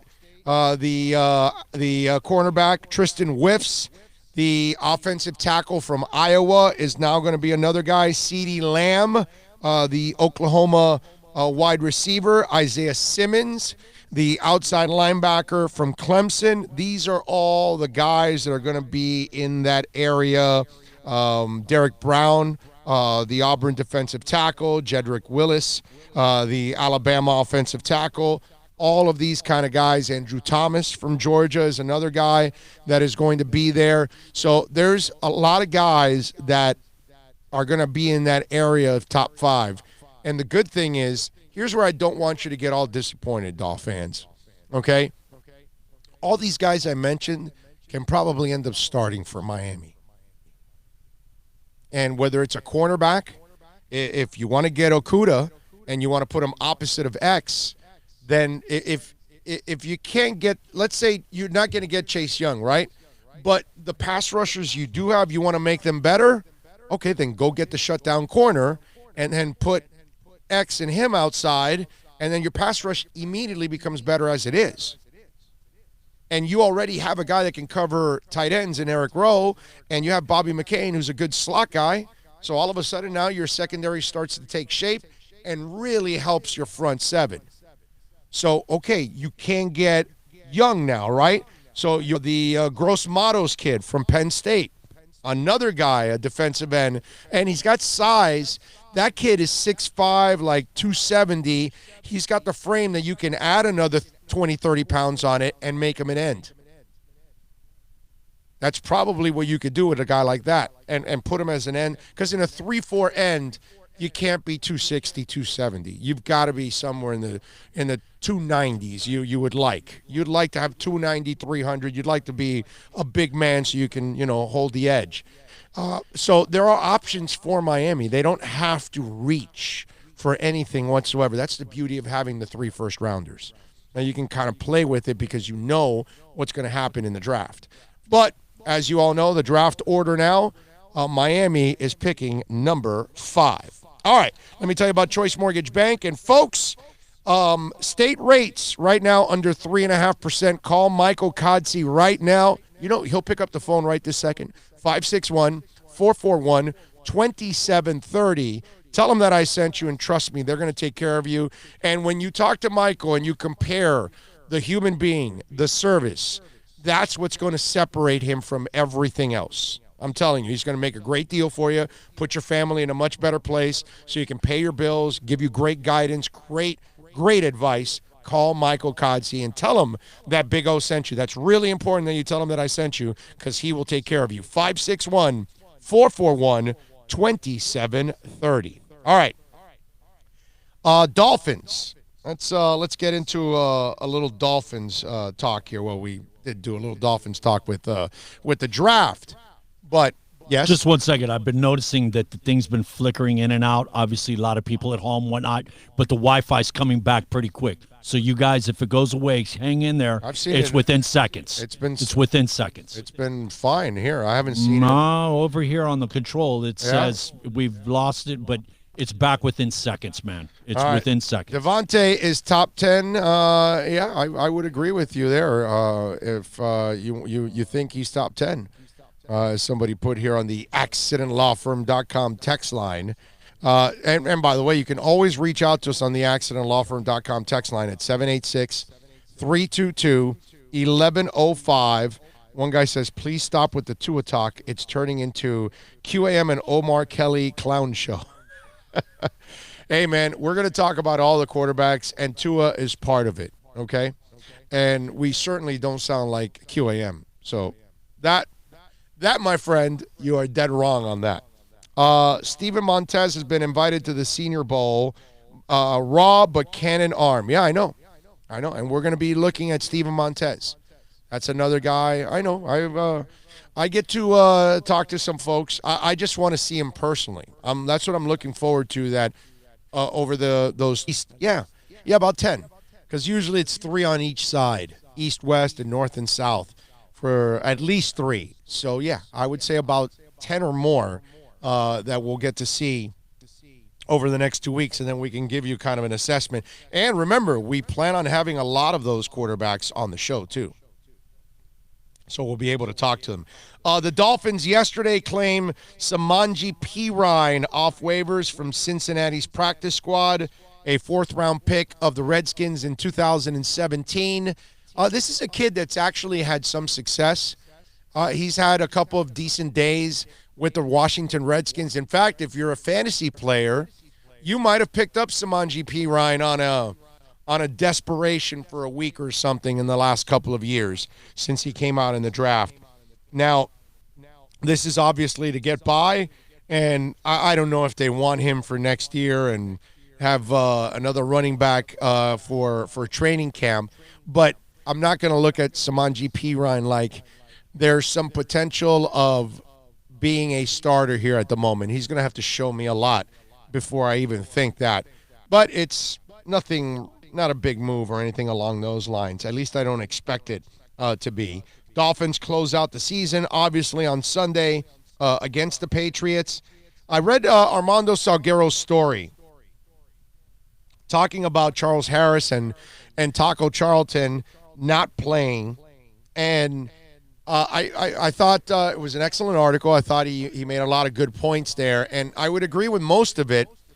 The only thing that I would say about it is that I'm not surprised by any of it. It's not like I needed to be enlightened on the fact that if Taco and Charles Harris, because it became a reference point for everybody because they were both healthy and they were both scratches. So Armando was, he illustrated how these guys have either played well and or not played well, and when they've actually had some impact the following week, they're inactive. And obviously both were inactive this past week. And the Sealer kid had a phenomenal day, and they played Trent Harris and all that stuff. And so when I saw those guys inactive, I never thought that they were trying to tank or they're trying to play two guys that are worse than them. No, I looked at it like an indictment on them. And do you know why? Because the precedent was already set with Josh Rosen. They already told you. They want to go young, but you also have to be competent. And you have to be able to do the job. And Armando pointed out that Taco, apparently after he had a good week, his head got a little big during the week and maybe wasn't working as hard as he should, wasn't preparing as much as he should, thinking that he had arrived. And one of the things that Armando pointed out in his article, that this coaching staff does not appreciate guys that are about themselves and not about the team. And by the way, I love that. That's the way it should be. You got to do what's best for the team in everything that you do in life. Got to do what's best for everyone overall. That's the right thing to do. In most situations, obviously, sometimes you do have to look out for yourself. But in this case, if that's when I saw that, I wasn't shocked. And when I read Armando's article, he did a great job of unearthing exactly some of the issues, but I really didn't need to know because I saw it with Rosen. And as much as I wanted Rosen to play, a lot of you out there wanted Rosen to play because we want to see what you have at Rosen. Well, they played him for a couple games. It was obviously extremely shaky. Kid didn't play well. He had his moments, but he didn't show you consistency. And then they needed to assess the entire team. And they wanted to make sure they gave their team the best chance to win. So they put Fitz out there, which made a lot of sense. And I didn't want Fitz at the beginning. I said, no, stick with Rosen. But I was wrong. You know, the bigger picture, what's best for the team was having Fitz out there. And when I saw that those two guys were benched, I said, all right, they've had their moments, but stats don't tell you the whole story. I try to tell people this all the time because there are people that will drive their entire talk shows or write their entire authority. To me, Pro Football Focus it's toy stats almost. They're not real because they're not accurate. So you grade out the same if you're playing left tackle and You've got J.J. Watt in front of you. If you were playing against a guy that is injured, so he wasn't at his best, you give him an outstanding grade anyway? And what about if there was a rotation on that side? How do you adjust the grade for that? What about if somebody missed a block and that's why the quarterback had an incomplete? Because the running back didn't pick up the block and it nicked the quarterback in the shoulder as he was throwing and the ball is off and it's incomplete. So you say, oh, bad pass? Is that how you do it at Pro Football Focus? Or did you actually look at the entire play? Are you sure the receiver was supposed to run a 10-yard route and not a 12-yard route? And that's why the ball fell short. Because the quarterback and the receiver had practiced on a 12-yard route all week, but guys like Chad Johnson felt like cutting off at 10 yards. I don't know. See, that to me is why stats don't tell you the whole story. And if you ever believe that stats will tell you the whole story, then you're a fool. Jimmy Johnson had a line that stats are for losers. And this happens to me all the time in discussions with people. Because you sometimes have to just watch the games so you can actually see what's going on. Like, you'll watch and you'll see Ryan Tannehill's stats and they look good, but did you watch the game? Did you watch that they were like 2 or 3, 4, 5, 6-yard passes and the guys are taking them for 50, 60, 70 yards? It's not him leading somebody downfield. He does that once in a blue moon, once in a while. He threw a touchdown this past weekend. I literally I think he had like 6 seconds to throw the ball. I mean, he's not going to complete that pass. But those are things that you have to watch. But if you just watch the points and then the stats, and you think they're dominant stats, and they're really not that dominant. But that's fine. That's how it is. And he would do that in Miami sometimes. They would be losing, and then he'd pile up the stats towards the end, and then he'd end up with but Tannehill wasn't the problem. No, yeah, he is. That's why he didn't elevate against Houston and against the Saints the last 2 weeks, and they lost. And they'll lose this week against Texans because he can only facilitate. He can't elevate. And Taco and Charles Harris can't elevate. And they can't play consistent. I mean, Charles Harris is already a flat-out bust. It's a different kind of – with Parker, at least we said, wow, man, the dude is a sack of injuries. He can't stay healthy. That's killing him. And you figured, okay, with all those injuries, it was hurting Parker. He couldn't play. He couldn't perform at the level that he wanted, all that stuff. Is that the issue with Charles Harris? No, it's not. And Taco? Well, Taco didn't get a lot of playing time in Dallas. Now we're finding out why. Because he wasn't consistent enough. But here's the trick with Taco. Dude has 5 sacks and he can't be consistent. Can you imagine if he actually was consistent? He might have 8 or 9 sacks. He might have more tackles. Guess what? He might have more playing time. That would be amazing, right? More playing time because you're playing well. And that's where, when I read that article, it was nice to find out about some of the things that have gone on behind the scenes and what people are saying. And Armando did a great job, but I knew that there wasn't any controversy behind it.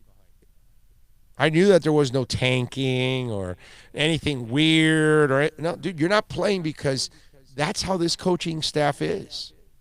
You're going to play if you earn the damn playing time. If you didn't earn the playing time, why the hell should we play you? Why should we give you any playing time? You're hurting us. I'd rather go find somebody else that might be able to contribute in another way. That's what they're saying. And Trent Harris and obviously the Sealer kid played an outstanding game. It'll be interesting to see if he does it again this week against New England. And New England needs this game badly. So they're going to be trying in this game. And I love that, by the way. I do. I think it's fantastic that the Patriots have everything on the line. it's another kind of test for the Miami Dolphins. And this is also really cool for you as a Dolphin fan and myself. Because normally in Week 17, with a veteran-laden team that has nothing to play for, you got guys that are going out there and they're just not into it because their vacations are already set. They're ready to go. They're ready to get the hell out. This team is so young. Everybody's fighting for a roster spot. Everybody wants to earn a spot next year on the team. So they're going to be busting their asses. I'm not telling you they're going to win. I'm just telling you you're going to get an effort. And I like that. And another opportunity to assess Dolphin players because the Patriots need the game. So they're going to be playing their asses off. So it's going to be a nice little litmus test for this team like this past week when they blew a 23-point lead and still had to win it in overtime and showing you a little character there. Also, remember the Patriots probably had their best offensive performance in 7 or 8 games, and that was against Buffalo. They got the running game going, which helped them with the play action. And, yeah, it's going to be a good test, man. Yeah. So we get actually another treat from our Dolphins. Whatever. If they lose, they lose. I'm not worried about that. But we get to see guys grow again. We get to see Gesicki have another week to perform, and Christian Wilkins and Devontae Parker and Nick Needham and all these kind of guys that you're going to build on for next year. That's how you got to look at all of this. You don't have to worry about tanking. You don't have to worry about stupid little controversies that people are trying to create. Give me a break, dude. This is fun here. This is gonna be a nice test for the Dolphins to find out. Aren't you intrigued now, right, with the Sealer kid? 7 tackles, 3 solo, a sack. I think that's how it went. Let me see. 7 tackles, 3 solo, and a sack. Yes. Kid from Ferris State. Baltimore Ravens drafted him. So they must have seen something in the kid, right? They got a pretty good track record with. That was his last draft. This kid, I think it was last year because he was on the practice squad. Baltimore knows a little something about defense. Yeah. Yeah, exactly. So, 7th round pick, 238th overall for the Ravens. And look how he played yesterday. And there's always a couple of those guys around the league. Not everybody has one, but there's probably 2, 3, 4 guys, and that's what the Dolphins are trying to do. They're trying to turn over every rock that they can, claim as many people as they can, try them out as much as they can to see whatever they find. And if this kid goes out there on Sunday again and has a really good performance, you and I are going to feel a little better about him. And you're going to say, hey, maybe that's something you can build on for next year. Now, Sealer and Charlton are fighting for one of the last spots on the defensive end spot. It's pretty cool. And that's how you look at this game this week against the Patriots. There's a lot on the line for the Patriots, but there's also a lot on the line, believe it or not, for the Miami Dolphins for a lot of these players. And that's the exciting part. That's why I've enjoyed watching the development of this team. And then next year I'll be enjoying the next stage of this development. And I think we'll see better wins and we'll see more wins. If they won 4 this year, maybe they can get up to 6 or 7 next year. You're pretty cool. And obviously, it'll be a lot of fun to watch this go on. 6 or 7. Yeah. Do you know what kind of football coach we got, man? Yeah, maybe 8. Yeah, who knows? His crazy ass can win 4 with nothing. You're right. Maybe they can get to 7 or 8. Who knows? I mean, that would be absolutely phenomenal if they're able to do that. All right, 786-322-1105. That's 786-322-1105. Hey, folks, if you're looking for a vehicle, go to Toyota of Hollywood and go see my guys out there, Steve Ostrov, Herbie Lopez, just some great people out there. They're going to take care of you. Trust me, They've got over 1,500 Toyotas in stock. They're open till midnight. They're a couple blocks south of that giant, beautiful guitar off the turnpike. And take it from somebody that drives a Camry XSE. Man, I love my new Camry. Whether you're looking for a Camry, a Corolla, a RAV4, an Avalon, they got a great selection out there. And they've got the model change year event going over right now. So get on down to 1841 North State Road 7 and tell them that Big O sent you. They will take care of you at Toyota of Hollywood. No one expects to get into a crash, but I expect you to go to accidentlawfirm.com if you do. Make sure when hiring a driver, you go through a rideshare app so that you can be covered by the insurance, which can be up to $1 million whether you're a passenger or a driver. In other words, don't try to save a few bucks by paying cash instead of going through the app. I'm attorney Bobby Nunez from Nunez Law in Miami, and we're here to help you through the process. Go to accidentlawfirm.com for a free consultation from me, Bobby Nunez. That's accidentlawfirm.com. America's safest and best-selling compact luxury SUV is at Acura of Pembroke Pines, and this is how we do it. RDX, $339 a month at Acura of Pembroke Pines, the #1 volume Acura dealer.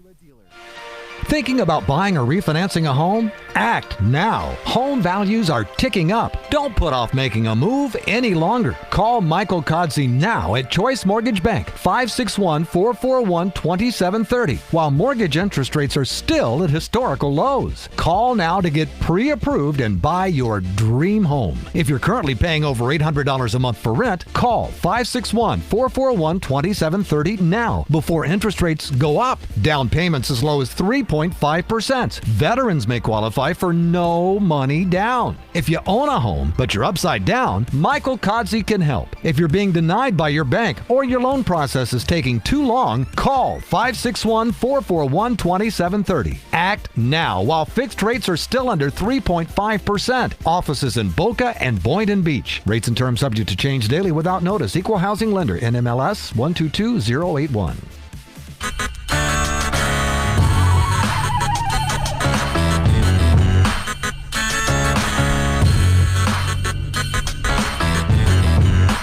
This is the Big O Show. This is the Big O Show. This is the Big O Show.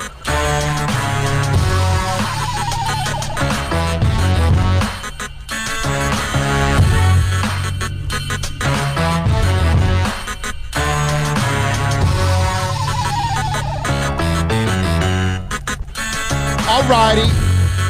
Welcome back. This is the Big O Show. If you want to get in on the program, it's 786-322-1105. 786-322-1105. Remember the website, BigORadioshow.com. You can listen there. All the links are there every time Bill posts a show, an hour, a segment, an interview, a rant.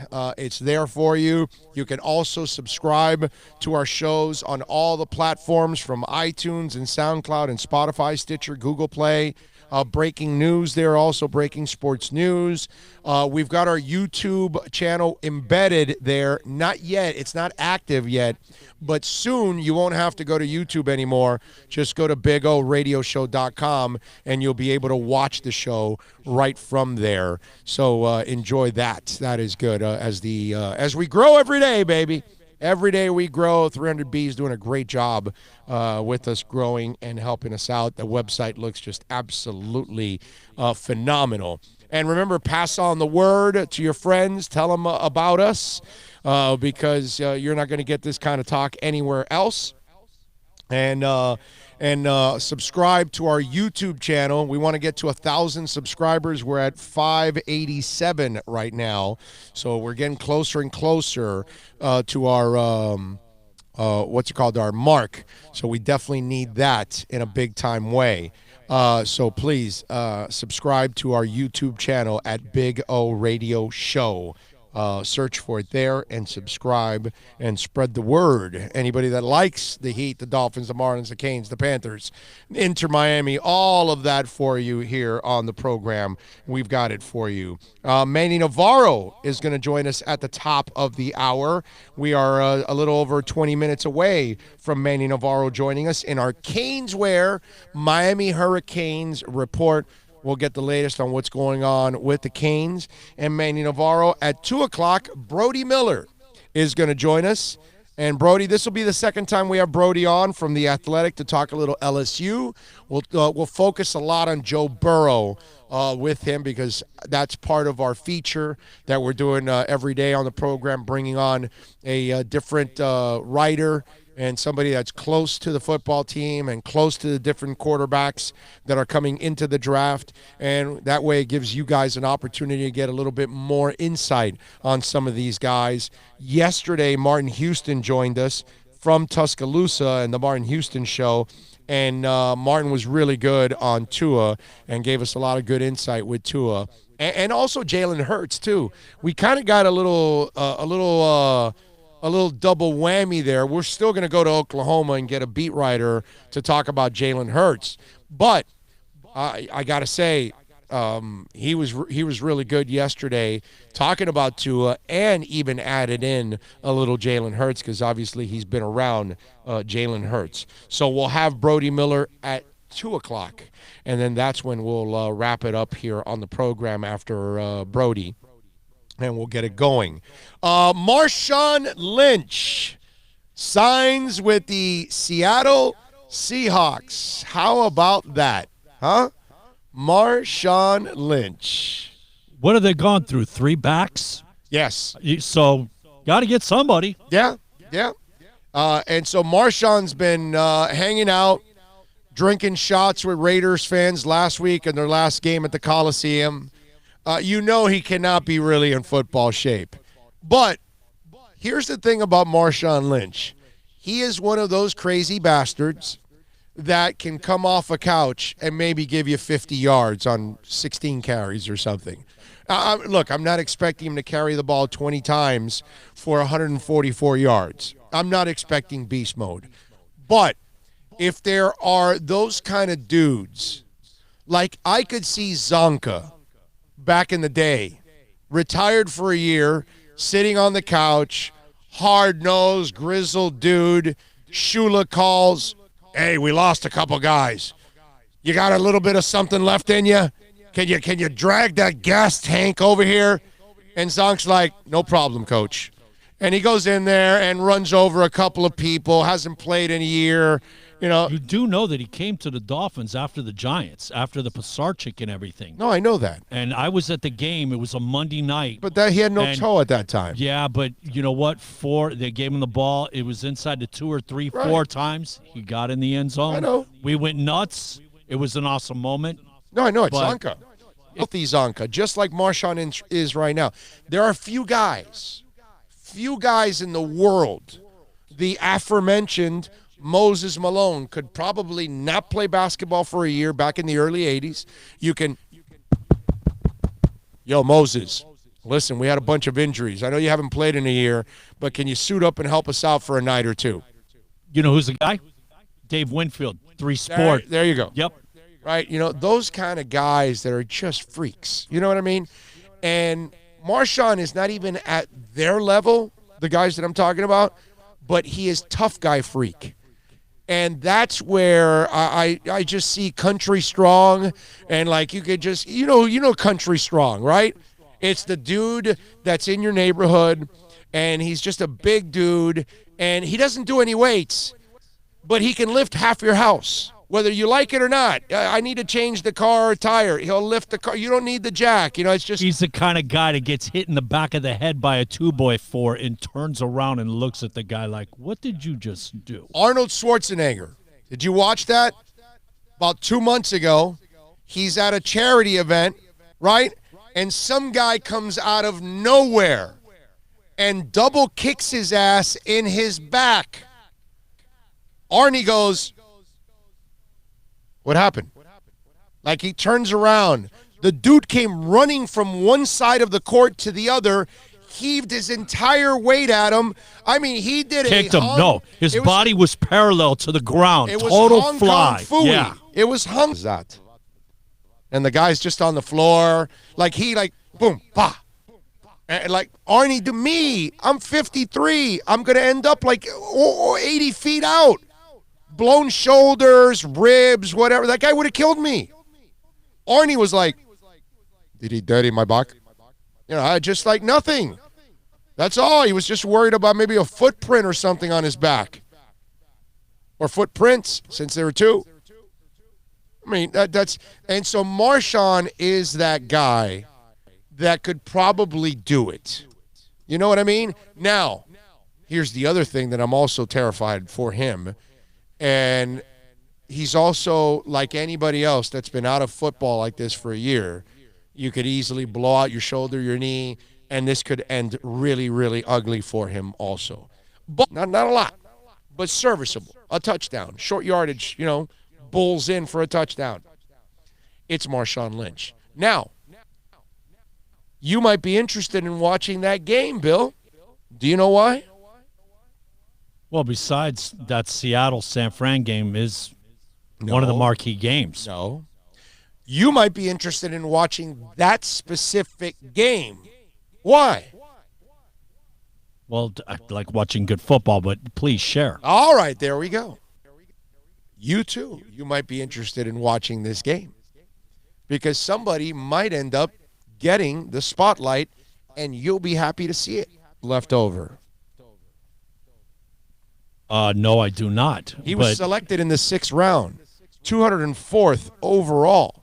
Is he a Cane? He has 8 rushes for 52 yards on the season, 6.5 yards per carry, but he does have a 29-yard run, and his name is Travis Homer.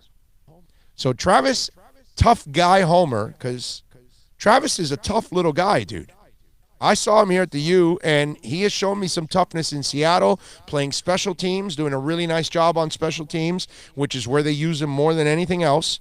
But he's also the running back in Seattle. And they're not going to be able to give it to Marshawn every time because he's not in that kind of shape. So Travis Homer is going to get a spotlight this weekend. And like I told you, the latter part of this is that Marshawn may get injured here because his body may not be ready for this pounding and all of that.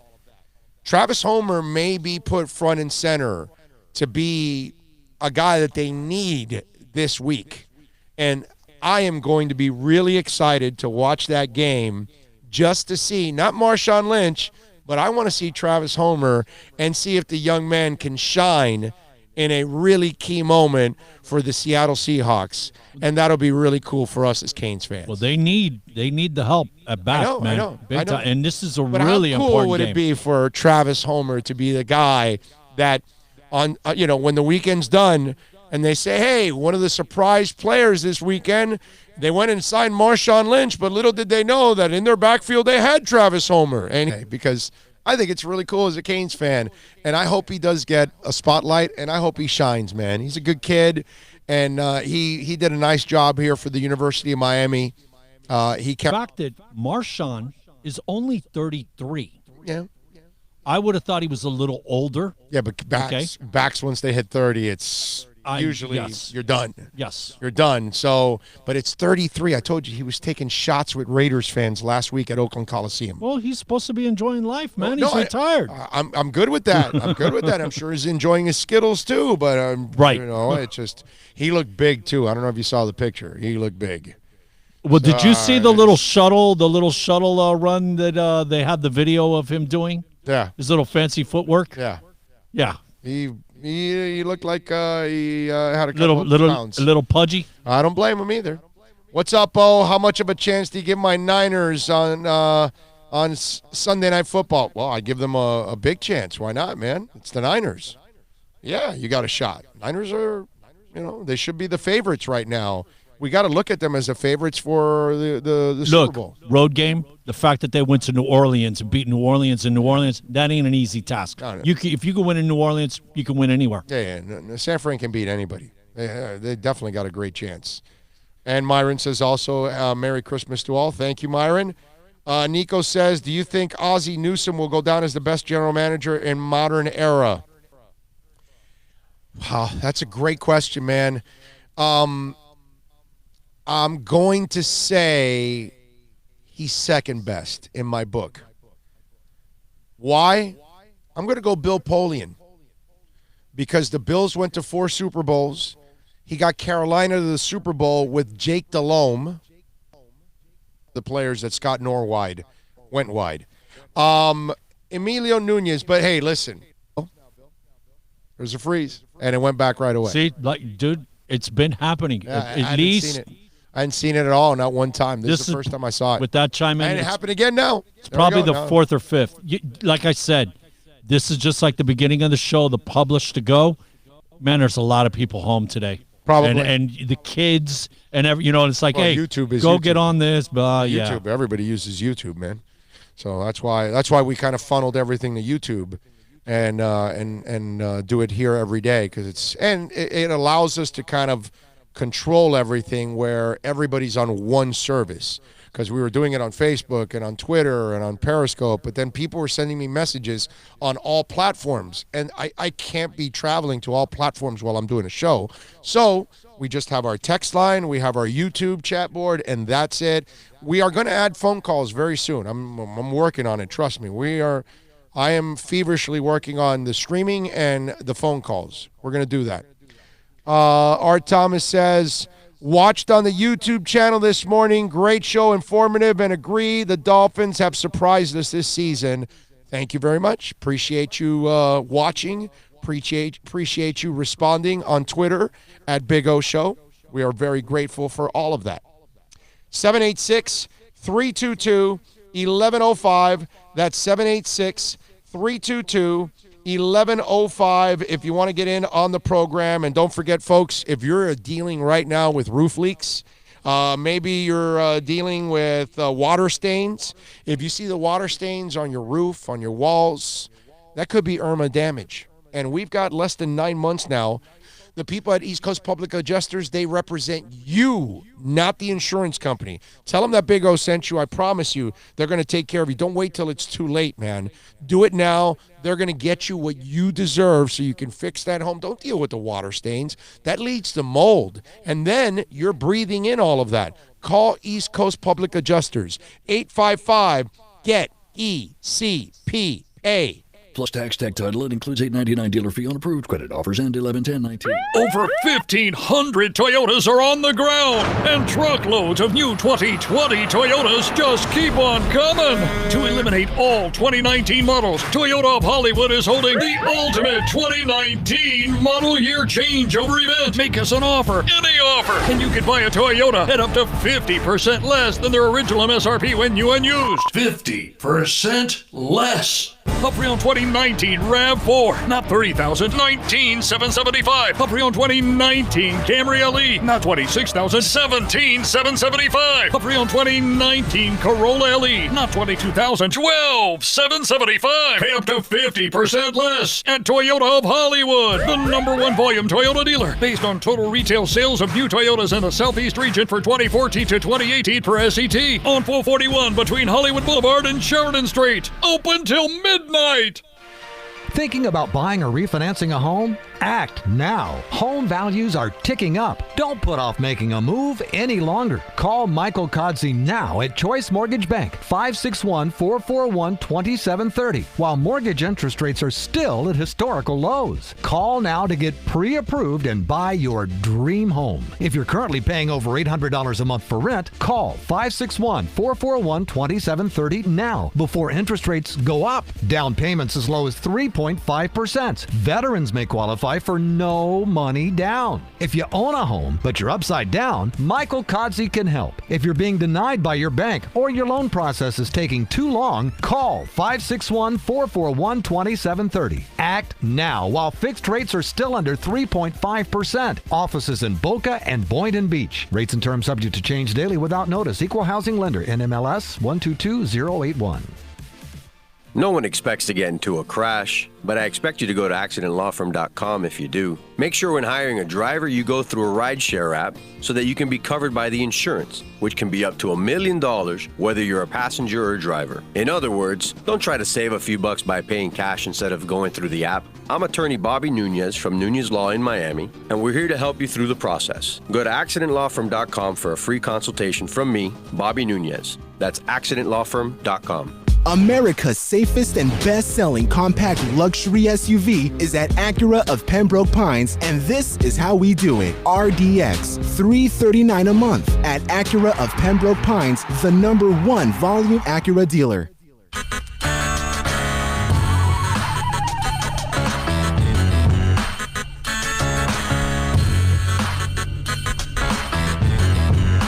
This is the Big O Show. This is the Big O Show. This is the Big O Show.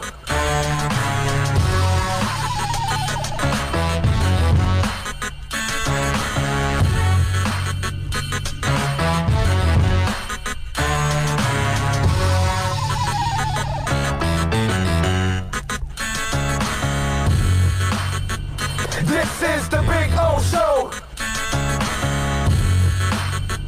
This is the Big O Show.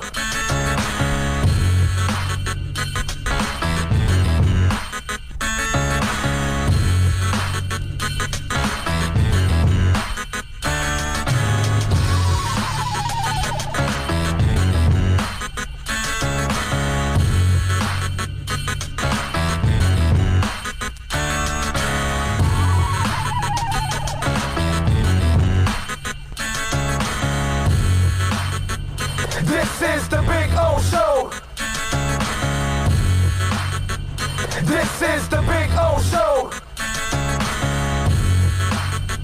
This is the Big O Show. This is the Big O Show. This is the Big O Show.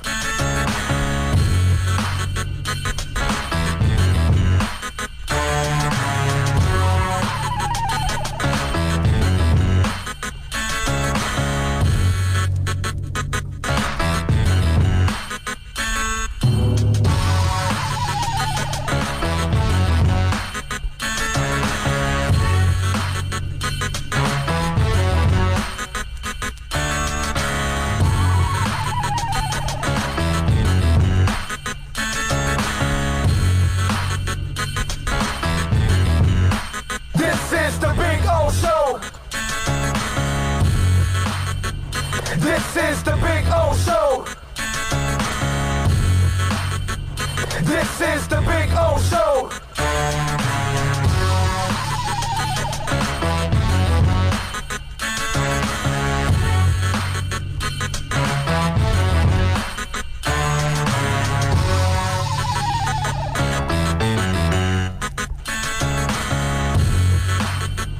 This is the Big O Show. This is the Big O Show.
This is the Big O Show. This is the Big O Show.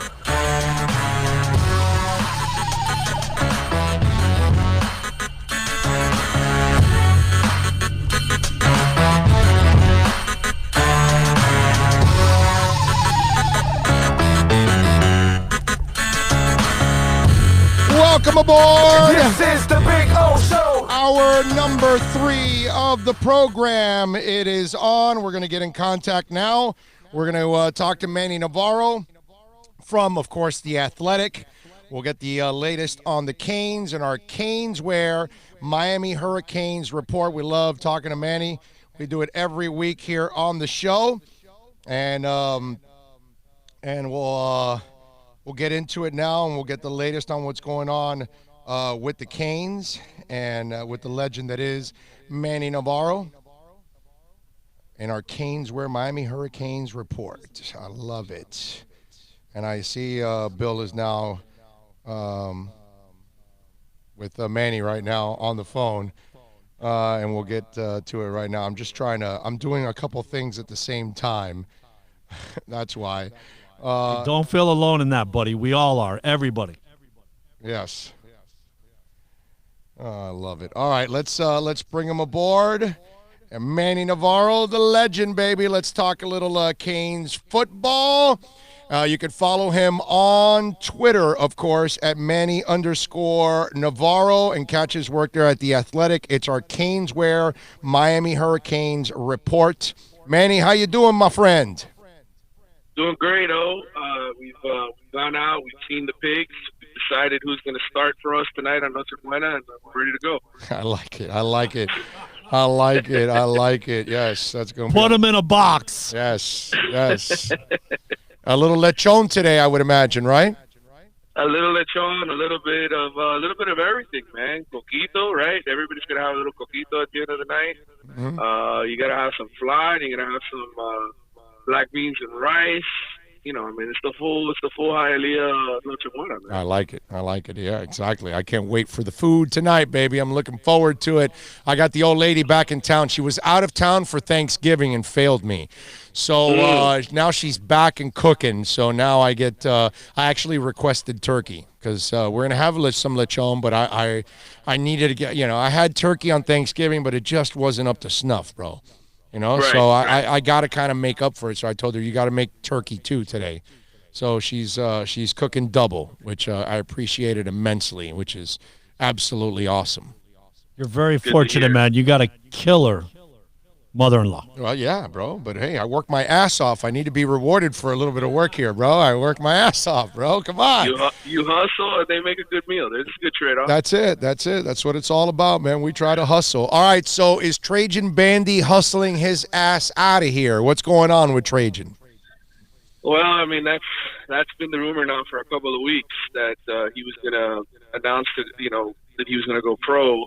But, I talked to Mike Rumpf on Wednesday of last week when they had signing day, and basically he said that he was going to have a conversation with him after the bowl game. I know Bandy and Coach Rumpf are very, very close, and I know that if Coach Rumpf could get through to him and convince him to come back to school, he will. But it sounds to me like it's a financial family-type situation, and Trajan Bandy knows that he may not be going very high in the draft, if at all. And I guess it's one of those deals where he wants to leave, but we'll see. We'll see if he gets talked back into coming back. Is his financial situation in that dire need that he has to leave, or is it, because this is what I see and I sense, is more an indictment on Manny Diaz, that you have not created the kind of environment that people want to stay so they can better themselves or give them a chance to get better, because maybe he doesn't believe that by coming back he's going to better his draft status. And that's kind of scary if that's really his thinking and if that's the reality inside that building. Well, I think without question some of these guys feel like, what am I going to come back and improve? What am I going to come back and make better? Look, it's very, when you lose 16 out of your last 29 games, which, by the way, that's what they've done. They've lost 16 out of the last 29 games since they were 10-0. It's very, deflating. it's very sort of like, well, what do I get excited about? You know, those guys, the Pinckneys, the Shaqs, you know, all of them didn't come back to go 6-6 this season and to play the Independence Bowl. That's not what they got excited and jacked up about. And I think Trajan Bandy's gone through enough losing where, you know, if you're him, you put yourself in issues. Why are you going to come back, especially if you're 5'9", 180 pounds? He's not going to grow anymore, right? He's not going to grow an extra inch and a half for the next year. Size-wise, he's going to be the same guy. So, okay, he comes back and he, I don't know, is all ACC first team. Oh, you know, as I know, is that really going to change where he gets drafted? I mean, you can't sort of teach height for a cornerback, right? Right, yeah. You have your deficiency. So I think between the financial situation, the family situation, and then, you know, also where the state of the program is.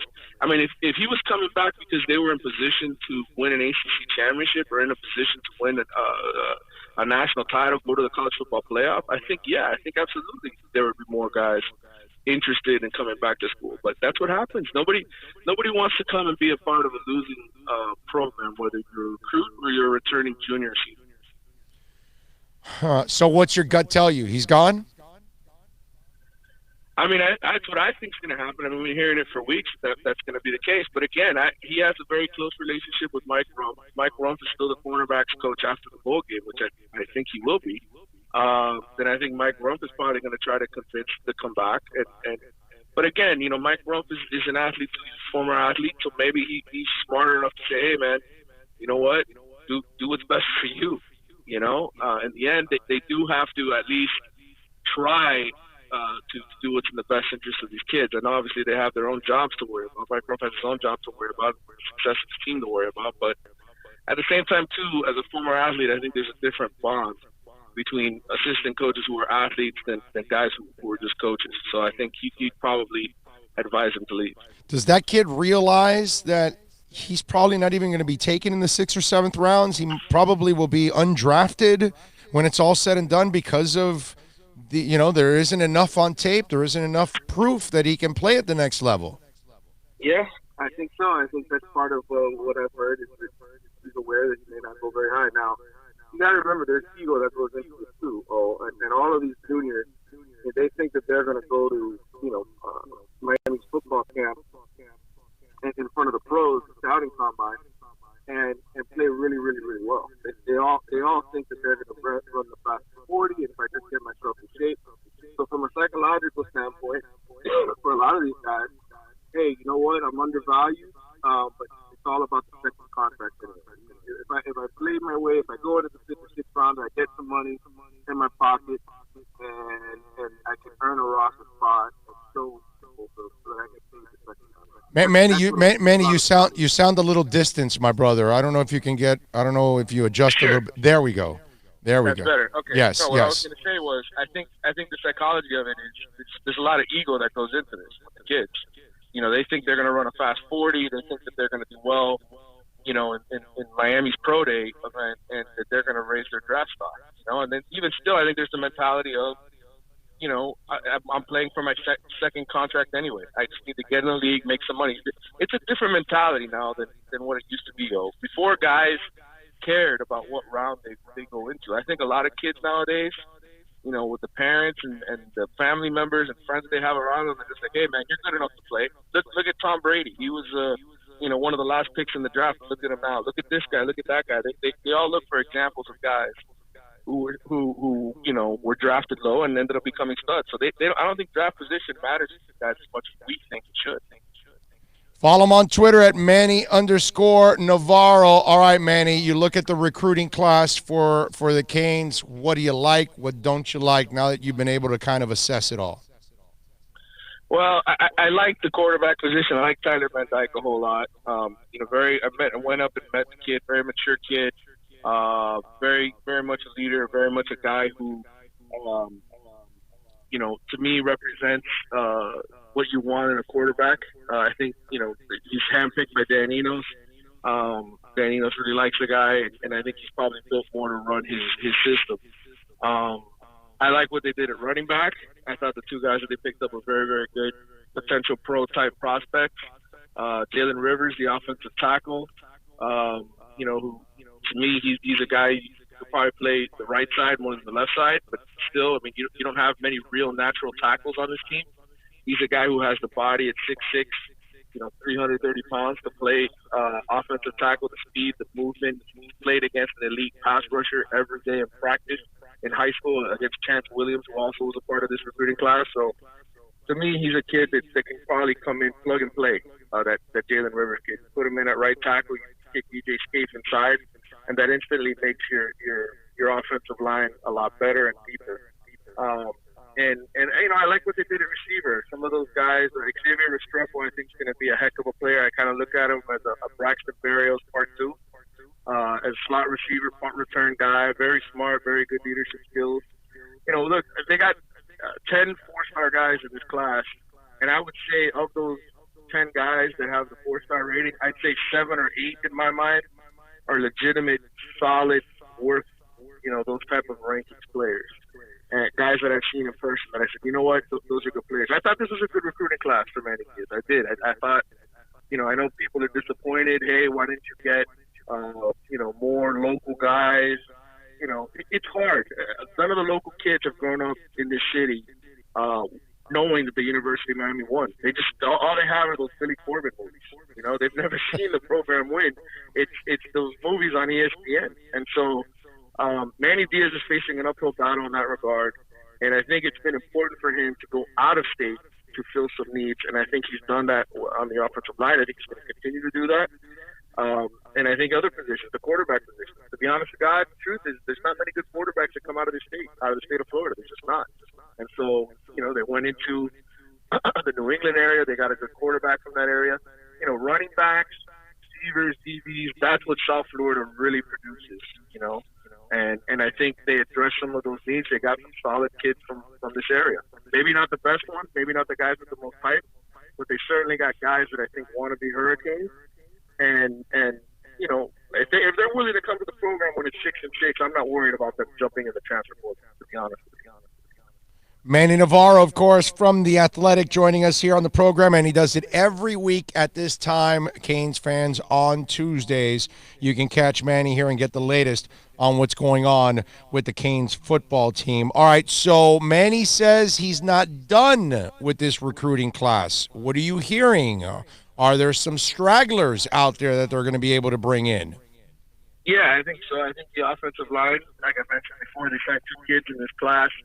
One of them is sort of a project kid in Washington. I think they're going to sign another kid from Georgia or South Carolina. It's kind of the area you go now to get offensive linemen that aren't extremely highly rated, but solid guys. You got Ja'Kai Clark, who wasn't very highly rated. He was a starter for you this year as a true freshman. So I think they're going to the right areas to find offensive linemen now. And I would expect they'll get 1 or 2 linemen. And then DB, they sort of finished 1 cornerback short. They only got 1 true cornerback of Marcus Clark in this class, so I think they're going to make a push for some uncommitted guys. They've got Avante Williams, the kid who's the cousin of Lorenzo Lingard, who didn't sign.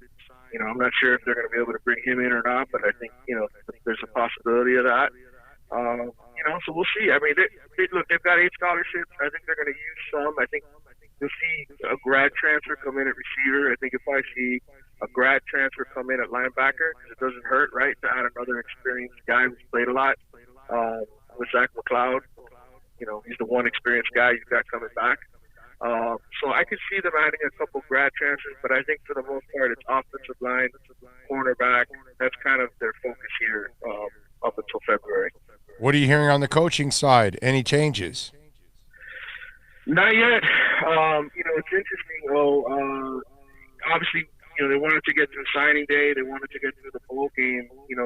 With the coaching clinic and all that in January, or when they go out there for the Under Armour game and whenever the coaching clinic takes place out there in San Antonio, there's always guys who jump, right, and latch on with another coach.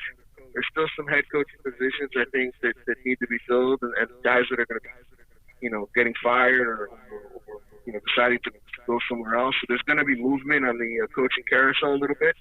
And so there'll be movement. I think what you'll see here, I don't know that Manny Diaz is going to come out and call it a firing, right? Because then you admit to making a mistake your first year with your hiring.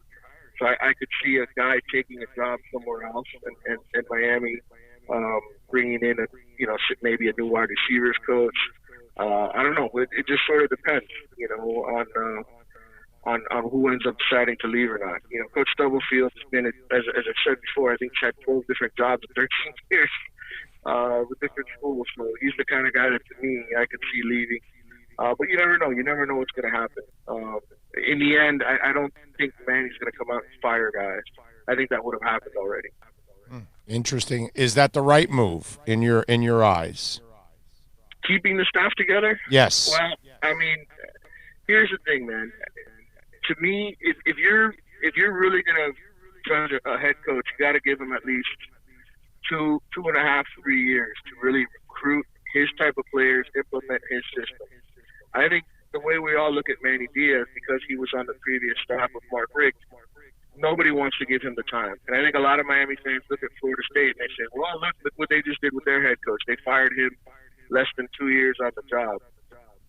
That's not really a formula for success. If Manny Diaz doesn't turn out to be the guy, he doesn't turn out to be the guy. And you fire him, but getting behind as far as money and how much you owe a guy, and he's trying to 5-year contract. He's got 4 years left on that deal.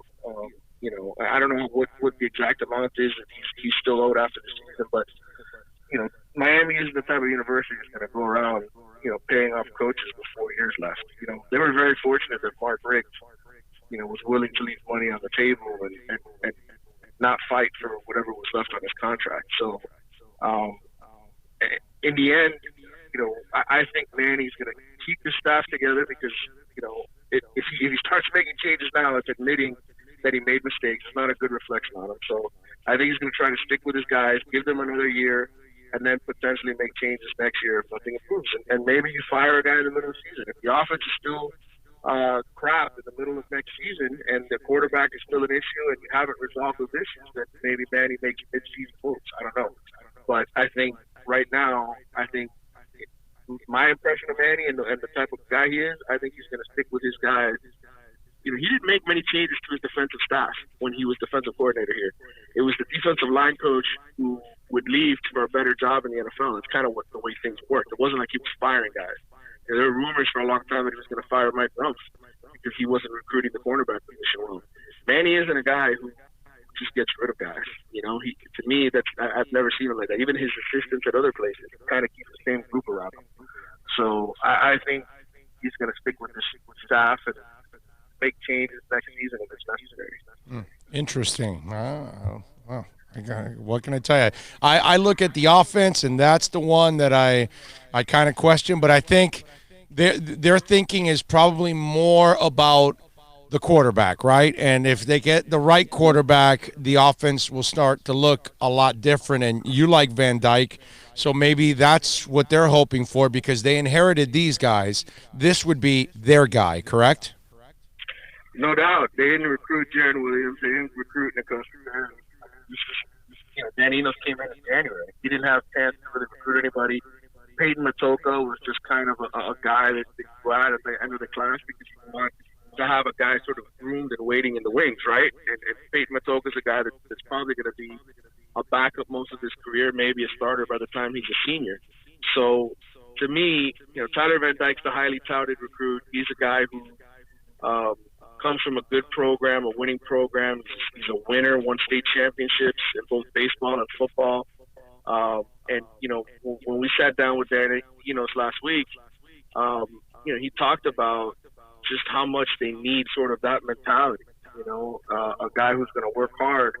And, anytime an offensive coordinator starts talking about things like that, we need a guy who's going to put in all the extra effort and be a good leader.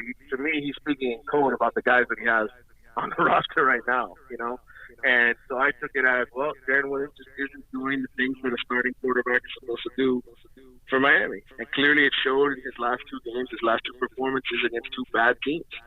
And so in the end, I think they feel like if they get the right quarterback, it's going to mask a lot of the issues that they have. And I think they also feel like, hey, you know what? The offensive line is going to get better. Can't get much worse, right? So it is going to get better. And if he's got better protection, then the production from that quarterback position should be better, and I think that's what they're banking on.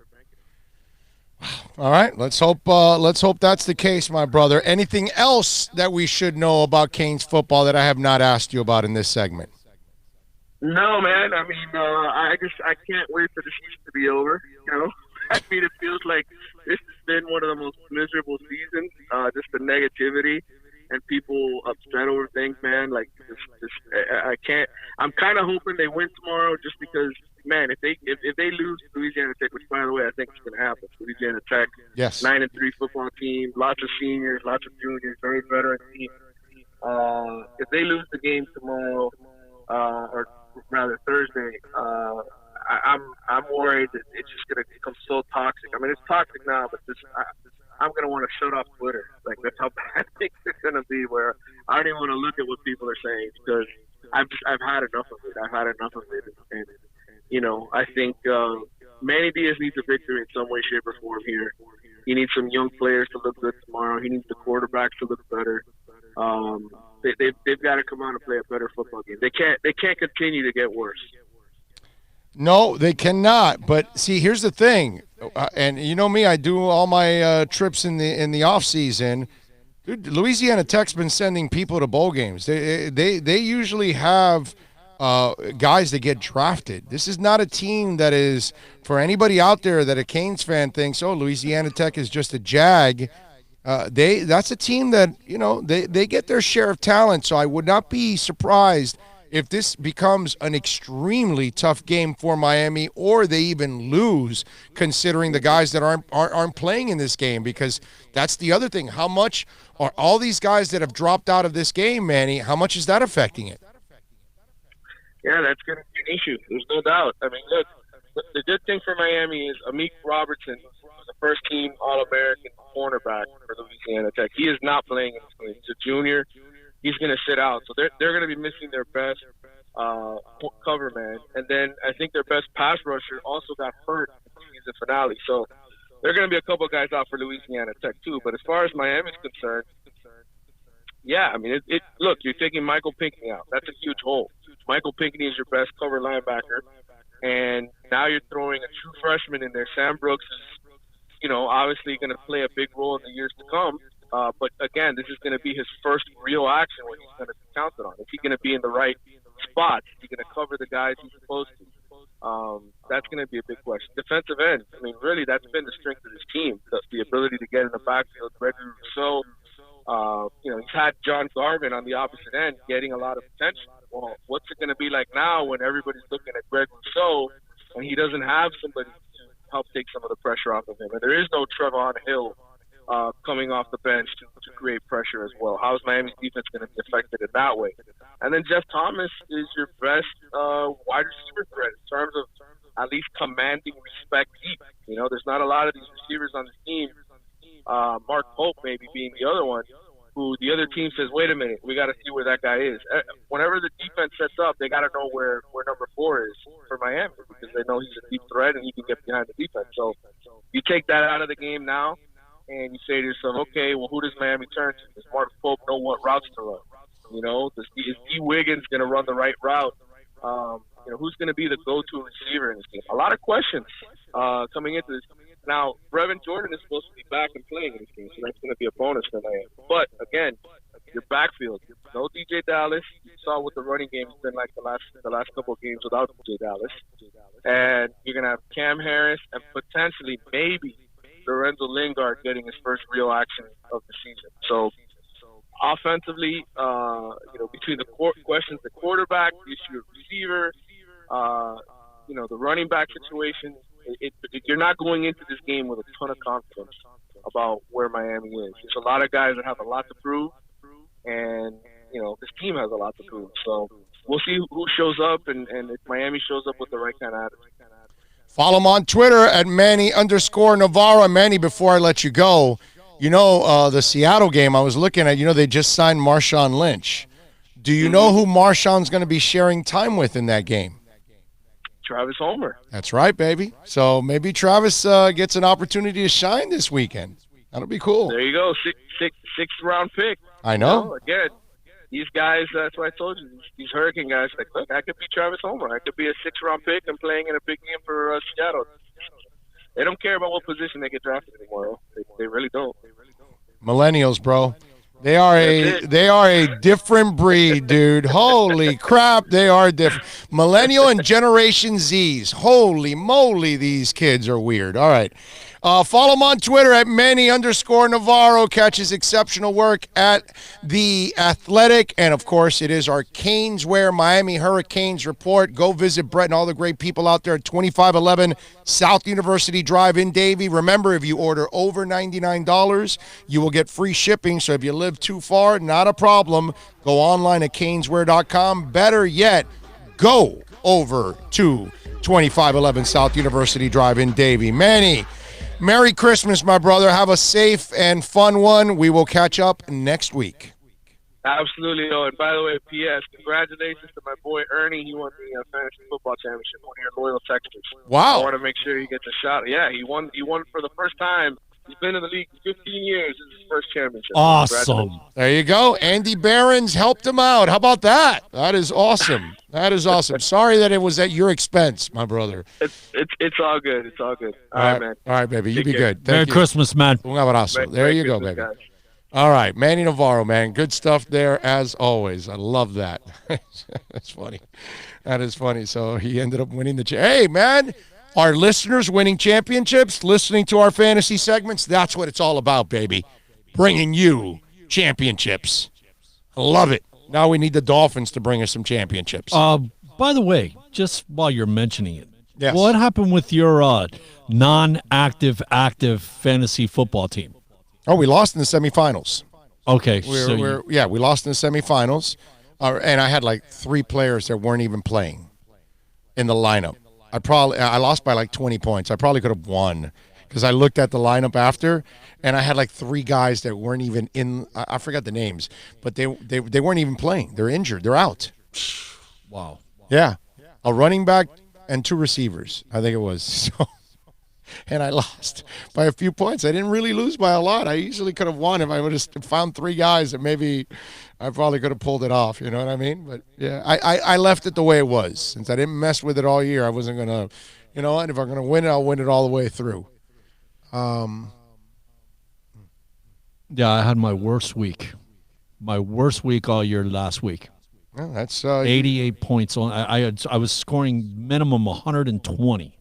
And I scored 88 last week. That happens, man. Well, you know what? I knew. When you're the number 1 seed, you are not going to – you've had it for 13, 14 weeks, whatever it is.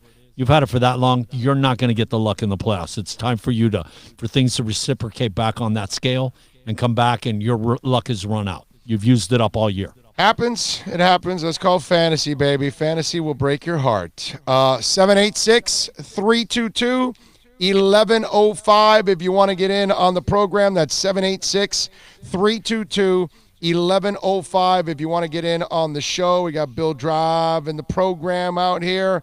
You can also reach out to us on Twitter at Big O Show. And, of course, if you want to reach out here on the YouTube chat board, you can send in your questions, your comments, your insults, all kinds of good stuff there on the YouTube chat board, and we will read them, answer them, laugh at them, whatever it is that you're doing.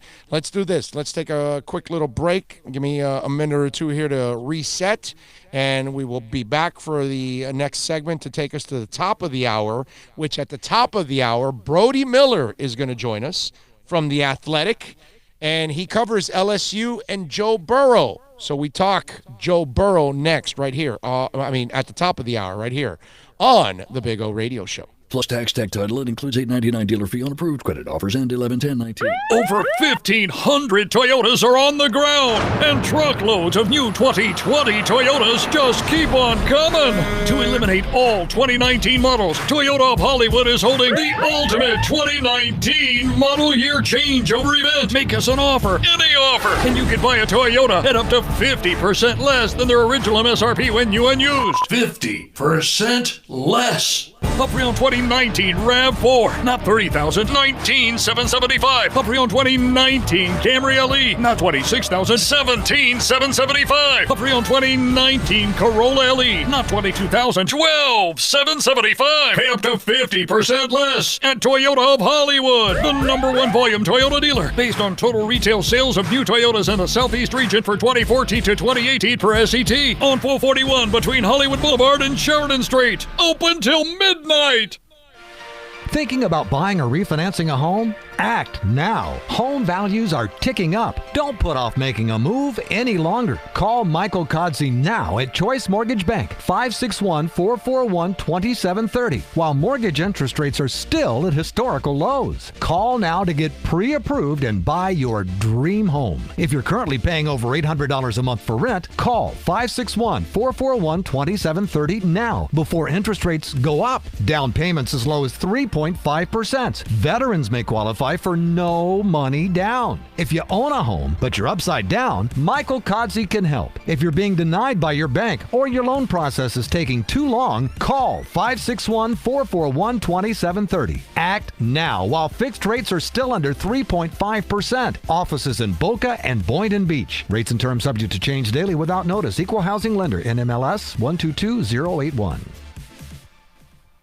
No one expects to get into a crash, but I expect you to go to accidentlawfirm.com if you do. Make sure when hiring a driver, you go through a rideshare app so that you can be covered by the insurance, which can be up to $1 million whether you're a passenger or a driver. In other words, don't try to save a few bucks by paying cash instead of going through the app. I'm attorney Bobby Nunez from Nunez Law in Miami, and we're here to help you through the process. Go to accidentlawfirm.com for a free consultation from me, Bobby Nunez. That's accidentlawfirm.com.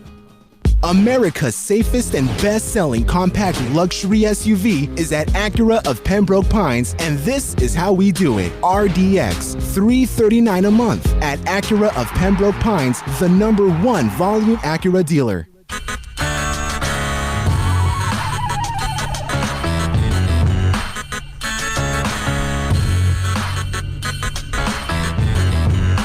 This is the Big O Show.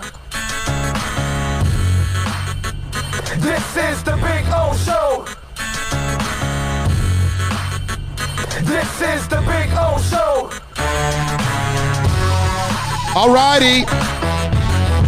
Welcome back. We take you, of course, till about 2:30. Brody Miller will be joining us at the top of the hour from The Athletic. We'll talk a little Joe Burrow with him. And we'll remember we're going almost every day. Tomorrow we'll have maybe a little podcast, but it won't be much because there isn't a ton going on. There won't be a ton of breaking news, but we'll post something, I would imagine, tomorrow. And then Thursday and Friday we're back on normal, and we'll be focused in on a lot of draft stuff from here on out. And we're going around the quarterbacks. We're gonna talk to people that cover all these quarterbacks that are coming into the draft. Brody Miller from The Athletic covers LSU will join us at the top of the hour to talk all things Joe Burrow. So I'm sure if you're a Dolphin fan, that is definitely an interview you want to hear. What do we got here on the YouTube channel? Ernie Cabrera says, thank you, Big O. Andy definitely put me on top. Nice job by you, Ernie. Good job, man. Appreciate you listening.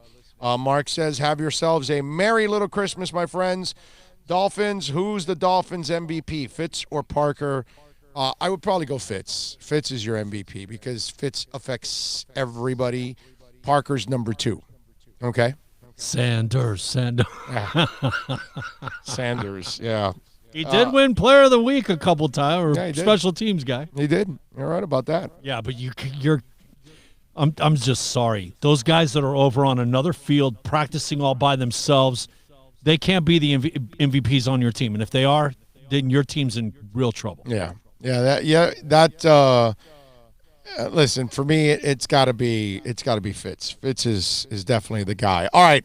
So, how about this story? Manish Mehta, who covers the Jets, says that Adam Gase goes around the building, and apparently he doesn't care about the fans and their frustrations.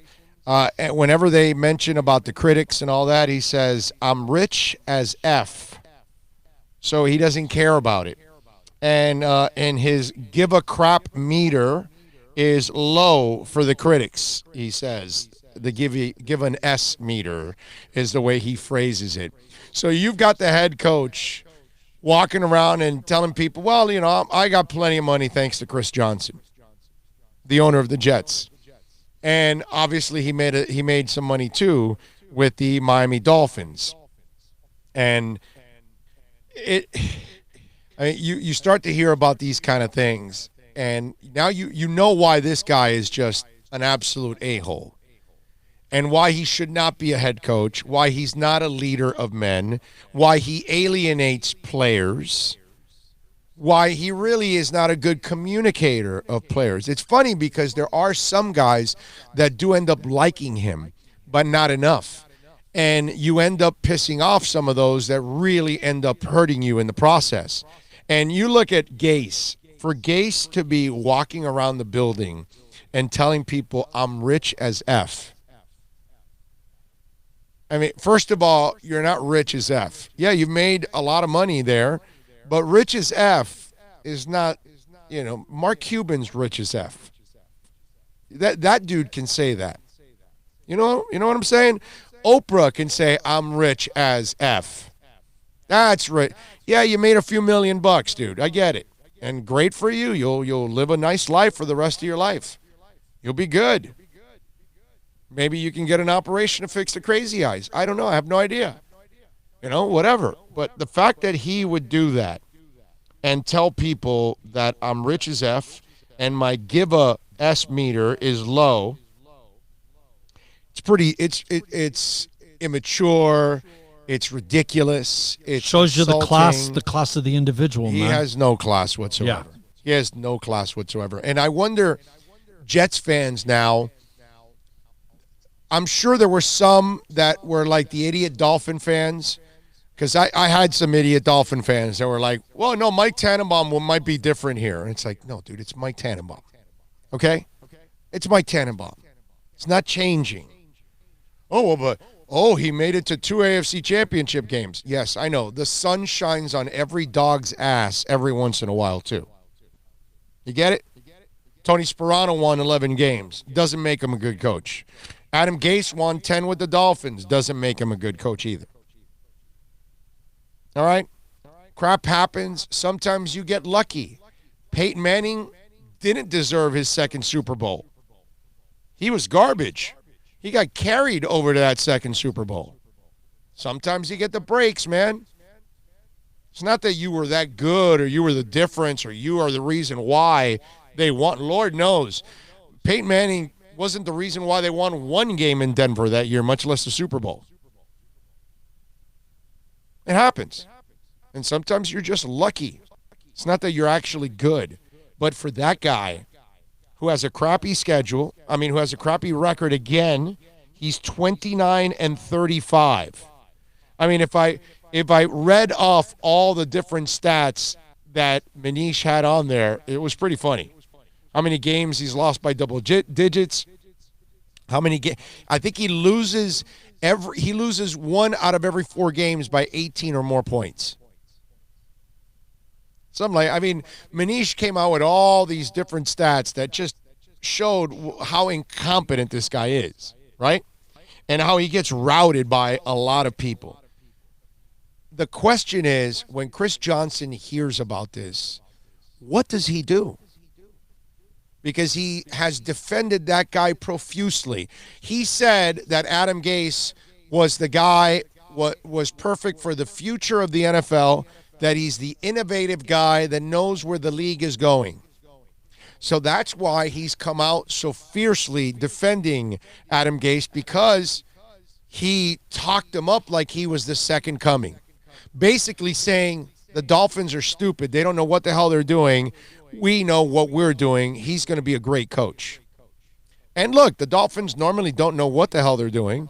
But in this case, they were right. They finally got rid of him. They did the right thing. They had to get rid of him because he's bad. And now they're finding that out. But Chris Johnson now starts to hear these stories, and they're being written. Do you stand by your statements, or do you come to your senses and say, you know what? This was a bad mistake on my part. Because that's the thing. If you don't love her, you don't marry her. If you're not willing to be with her for the rest of your life and have kids or not have kids, whatever, but be with her for the rest, be every day with her. If you're not willing to be with the same man or the same woman and bang the same person every day, and you're not going to get tired, and you're not going to get tired of talking to that person and hanging out with that person and being with that person and any of that, then you marry them. But if you have any questions, you don't get married. And if you have any doubts, you get a divorce right away. And by now, if the Johnson family doesn't have doubts about who they're married to, that this is one cheating, conniving bitch, then I can't help you. And if and as a Jets fan, you're watching all of this. Hey, listen, I'm laughing at all this. I hope they stick to it. I hope they keep the guy around. I'm going to love laughing at the Jets fans. I'm going to be loving it, laughing at the Jets organization and watching Adam Gase on the sidelines screw their season over and over and over again. I'm on record. I hope they keep his ass around for 30 years, okay? I would love to see that. 30 years. I would love to see Adam Gase there, I'm telling you. I love it. Yes, definitely. It would be fantastic if you can do that. Please do that. Keep Adam Gase around. 30 years. Jet fans would go crazy. They would lose their minds.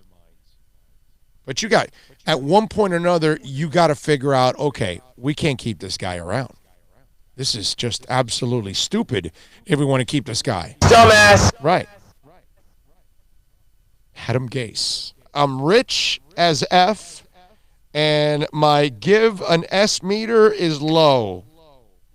Fans must be loving that. That is fantastic. 29-35, baby. What a dominant record. Gotta love that. Did you hear about the Jeremy Roenick story?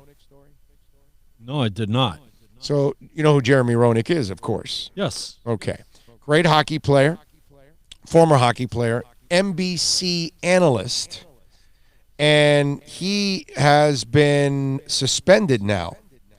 And he was suspended because he was on a talk show, spitting chiclets on Barstool Sports. And I've heard this show and Barstool and stuff like that because it's there's some material there. It's funny, and in Barstool they go to like an extreme. Okay, so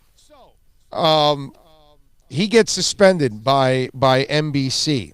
Why? Because he was on this show and he was talking about his wife and a coworker of his that works on NBC, who is married, by the way. Okay?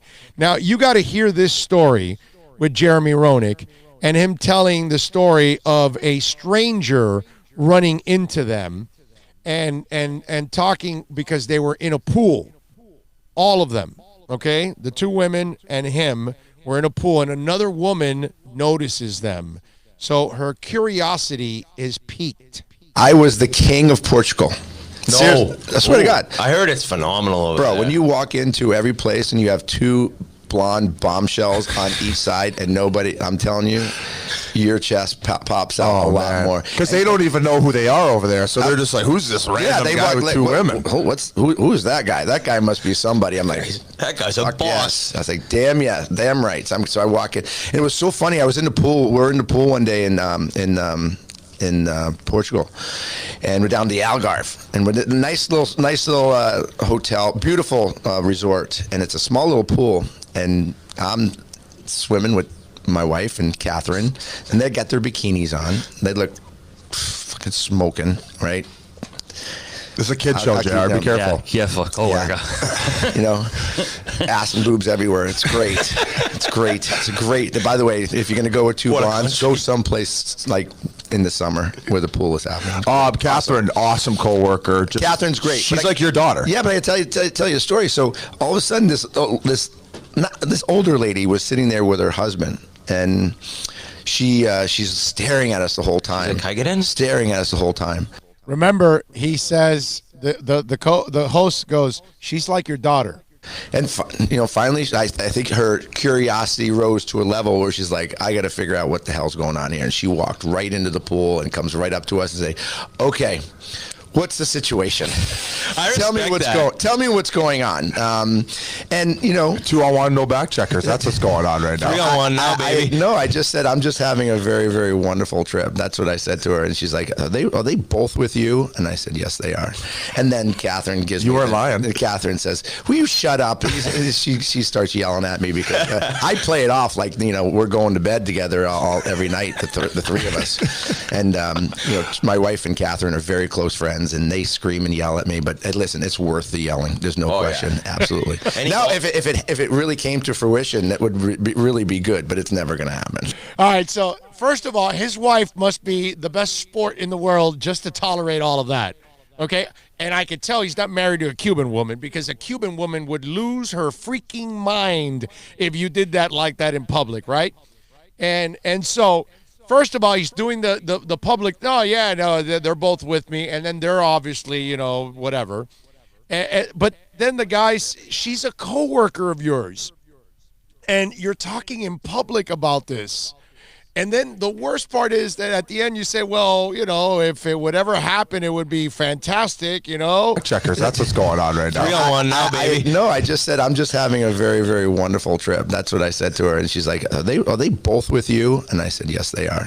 And then Catherine gives you were lying. And Catherine says, "Will you shut up?" She starts yelling at me because I play it off like we're going to bed together every night, the three of us, and my wife and Catherine are very close friends. And they scream and yell at me, but listen, it's worth the yelling. There's no question. Yeah. Absolutely. Now, if it really came to fruition, that would really be good, but it's never going to happen. All right. So, and Catherine, by the way, is married, so I'm sure that the husband's not happy about that. And then the wife, I wonder, my husband's dreaming about all three of us together. So I just wonder what she's thinking, unless they've already done this kind of stuff and it's nothing new to the Roenics. You know what I'm saying? But you go, and if you haven't seen the pictures, you can go and look it up. Catherine Tappen, Tappen. She's a good-looking woman. Catherine Tappen. Tap it. Okay, Yeah, you're going to tap it. Yeah, it's apropos. And so Jeremy wants to tap Tappen, but, dude, that's your coworker. So NBC gets a whiff of this, right? It's not on your air. It's on Barstool. But you can't be talking about threesomes with a coworker.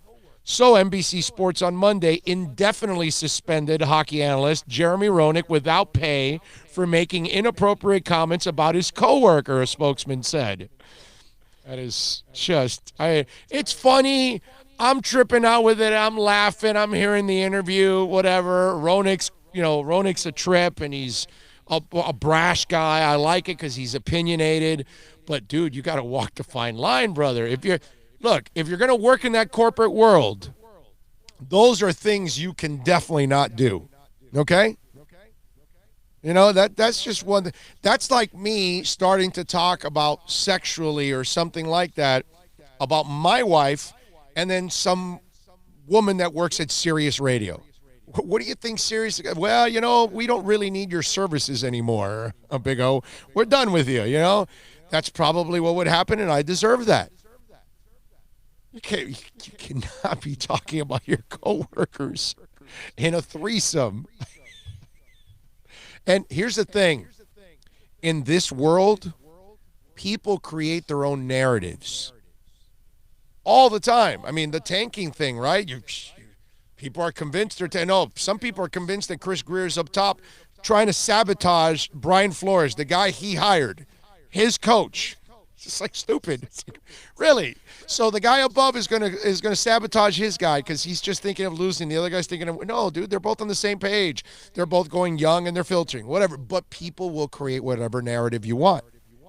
And in this case, Catherine now is going to be thought of as a swinger.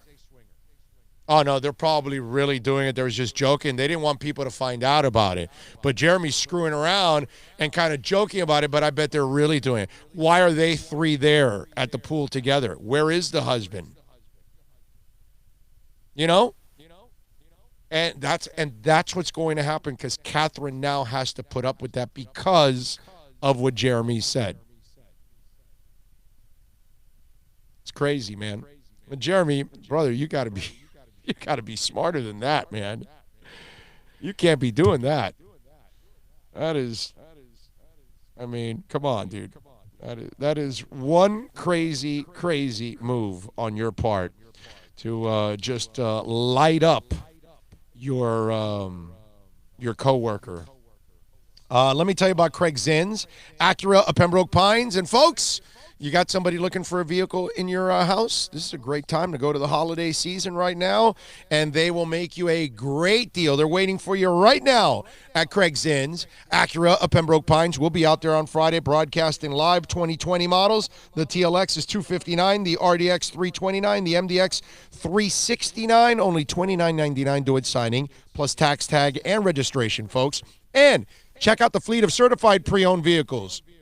And the used cars, let me tell you, Larry Schlossberg and Pat Nasto, Tony Stampone, all the amazing people out there and a sales staff that's awesome.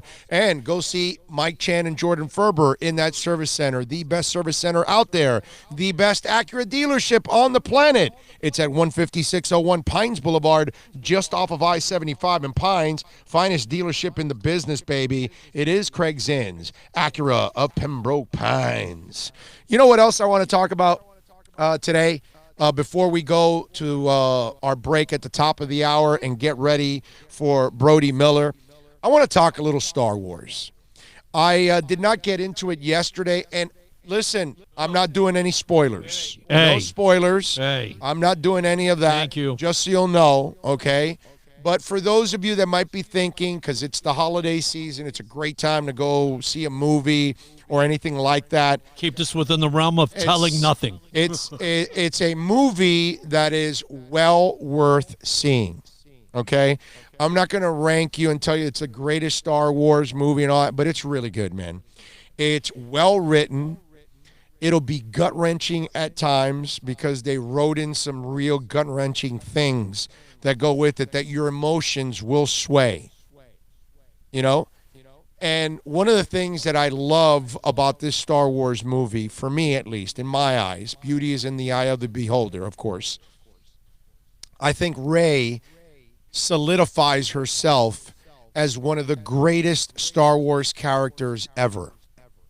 She's right up there with Solo and Skywalker and Leia, in my eyes. And that's big, okay? I don't put the other group from, like, none of them. From that second, from chapter 1, 2, and 3, that second wave that Lucas made, none of those characters, for me, are anywhere near Rey. Not even close. And that's the other thing that I love about this movie is how you solidify everything with Rey and just make it like what she stands for in that franchise. You know what I mean? And we all know what Walker means. We all know what Leia means to it. Obviously, Solo and everything. Solo's my favorite character of all time in Star Wars. But that's the one thing that this wave of Star Wars, this final 3 chapters to kind of end the 9-chapter series that we've had with Star Wars over the last 40 years, that's the one thing that I think you'll come away from is that I think Rey, even for me, not a young Star Wars fan, but an original, that's what I would call myself, instead of just saying old, an original Star Wars fan, that you grow up with these characters that are godlike for us, right? Because that's what Skywalker and Obi-Wan and all these characters are to us that we watch Star Wars over the years, and they've been able to help and carry through all the different chapters. But Rey, for me, phenomenal, man. Really just an absolute pleasure to watch her and act and the way she's grown too, because we've watched her kind of grow through the series. So the cinematography was outstanding, and it really complemented the movie too. On top of all of that, like I told you, the writing was awesome. It took in $175.5 million nationwide. Worldwide, it took in $374 million. And I know people are saying that the numbers are a little down. Movie watching overall is kind of down as it is. But I don't really hang on too much to what Rotten Tomatoes says, what the box office numbers are. We're all different. And when it comes to Star Wars, that's either you're in or you're out. You're either a Star Wars person or you're not. And even Star Wars people, we all kind of like, episodes 1, 2, and 3 were like, man, Lucas kind of did not hold up the standard from the first 3. And then these last 3 that Disney did definitely held up the standard, and they were absolutely fantastic. And to give us the 9th chapter, which I don't believe will be the end. I know we're going to have more because there's too much money to be made. And they've done so well with Rogue One and Solo and all these other things. And now The Mandalorian, too, going on Disney Plus, which I'm enjoying the hell out of The Mandalorian. I got to tell you, this was a great way to seal out the nine chapters. And for those that aren't satisfied, I can't help you, but I can only say that I disagree. But if you're a Star Wars fan, I encourage you to go see it. You will enjoy it. You will enjoy it immensely. Definitely. Not going to be a New Hope, but it's going to be excellent. Oh, why is everybody complaining about The Last Jedi? I don't know, dude. Don't know. Now, I'll tell you what I've told people over the years. Complaints will always be louder than compliments, because you have a great steak and you rarely ever grab the maitre d' and say, hey, do me a favor. Can you go back there and tell the chef this was the best steak I've ever had? The lobster was phenomenal. The soup was great. But that steak is undercooked, or that soup is cold, or the lobster's not cooked the right way and seasoned. They're going to hear from your ass. And so you will always hear people complain. When the Dolphins win on a Monday, the lines will not flow nearly as much on the phones. Why? Because most people aren't going to go out of their way to compliment. Now, when the Dolphins lose, everybody's willing to pick up the phone and say, this guy sucks, and fire that guy. And what the hell are they doing? And how can this clown show continue? And what the hell is the owner thinking of? That's it. It's just the way it is. FP&L gives you great electricity for 8 years. One day it goes out for 10, and they're going to get 10 phone calls from you every hour. And you're going to be bitching and complaining. And then the representative, not that they would ever tell you this, but they'd say, hey, we have given you 10 straight years of great service. We really apologize about the last 10 hours. Oh, get the hell out of here. That's not what it's all about. And you'll be complaining. But you never called during those 10 years to say, hey, can I just tell you guys at FPNO, thank you? Thank you for the consistent power. No surges. You didn't cut off any of my shows halfway. Lights didn't go out on me. Oven didn't turn off in the middle of me cooking something. Things that could have happened and didn't happen for 10 years. But you didn't bother to compliment them. Because that's who we are, man. You picked FPL. Anything. Doesn't matter what it is. I was going to say, because their increase for the hurricanes and stuff, that was a bunch of malarkey. Because that last hurricane, there was no reason for us to have power out for 10 days. It's an example, Bill. Would you relax already, bro? And clear your throat, too, when you open the damn mic. Okay? Merry Christmas, Big O, to you and your co-host and your families. Blazing Xmas free. Enjoy the show. Go Heat. Fins up. All right, Blazing Xmas. Well, he is called 420 Fuego. If you're called 420 Fuego, how are you not going to have a blazing Christmas? In fact, if you're 420 Fuego, who you are very loyal, 420 Fuego. I always see you on the chat board. Thank you. Very kind. Appreciate it. What do we have here? 72 Fins logo says, Merry Christmas, Big O. God bless and enjoy the holidays. Go Fins. Heat. Go Panthers. Thank you. And he also says, love your cap. Thank you. I felt like I'd bring out a classic today, a little championship hat for you. There you go. Still white, man. That's 13 years old. It's the first time I wear it, bro. I don't wear this hat. It will not leave my studio. It's in a bag, in a cellophane bag, not cellophane, plastic bag, wrapped up, and that's why it is nice and pristine. I was going to say that thing. I mean, it's still white. Yeah, and it'll stay that way because it will not. It will go back into that bag, and I probably won't wear this. This hat. This will be the one-time worn. This is a 13-year-old hat. This is the first time a 13-year-old hat was worn. I still have the cardboard that's in here. I didn't take it off. It's inside the hat. Yeah. I will not wear this hat outside. I'm not going to sweat it up or anything like that. You out of your mind? Hell no. You know what?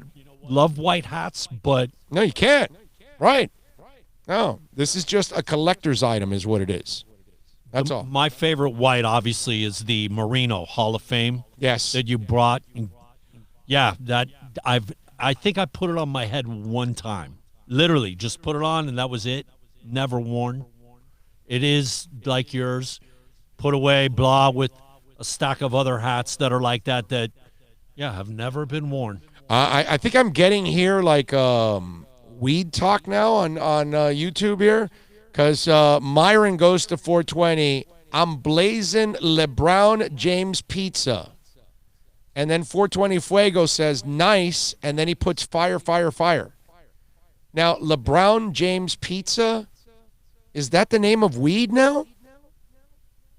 Is that what that's called? Maybe that's a type, like the name of that strand. So these guys are like, is that what they sell like in dispensaries here? Is that what these guys are doing? It may be. Well, you remember blueberry, strawberry cough, blah, all the funny names. Dude, I'm Gorilla old. Panic. I'm old, so you I don't remember like Maui Wowie, and I remember Gainesville Green. Gorilla Panic? I don't know any of that. No, I don't know what This Gorilla might Panic. be permanent. Those are the ones from Ted, the movie Ted, remember? Oh, and he's okay. like, this may be No, I'm Panic. talking about for real. Like, I don't remember. They're coming. From what, this what may people be would say weed names, those were the weed names that I remember. But I'm old, so those are old things, old references that I remember. I don't know what they call weed now. I just know it as weed. That's it. So now I'm seeing you this gotta, Brown James pizza. You got to fancy it up, man. Give it a name. Richard Mack says, Merry Christmas, Big O, to you and your family and staff. Keep up the great work on the shows. Thank you very much. And Myron Sanchez says, Mary Jane says hello. Okay. All right.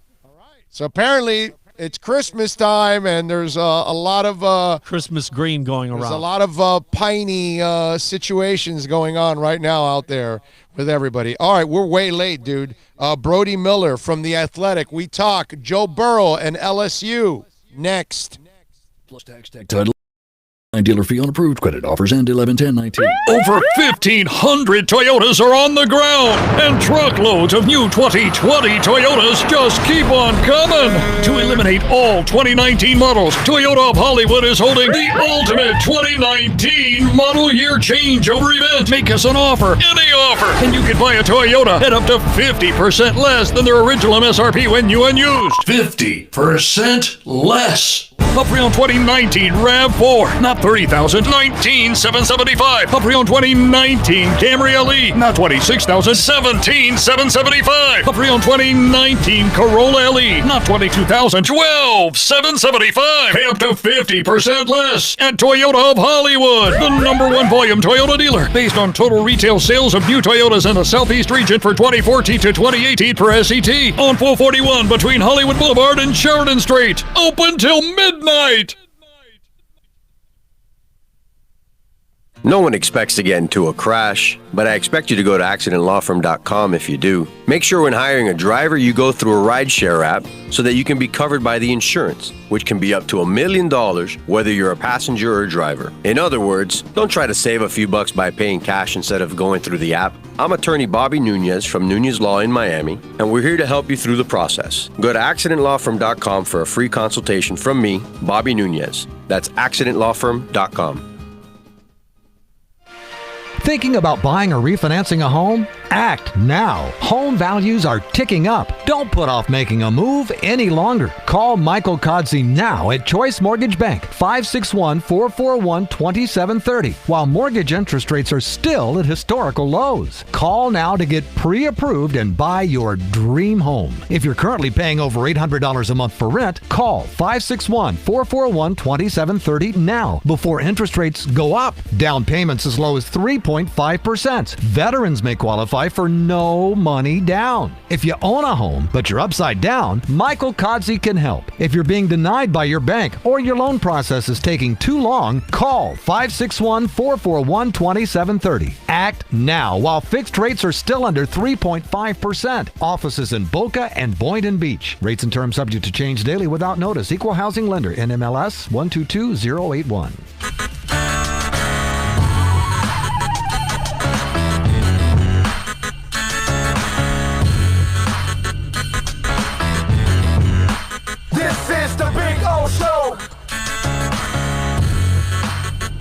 This is the Big O Show. All right, we are ready to rock here in hour number 4 on the program. We promised you Brody Miller, kind enough to join us from The Athletic, does an excellent job of covering LSU. You can follow him on Twitter at Brody A. Miller as we start to focus in on the quarterbacks.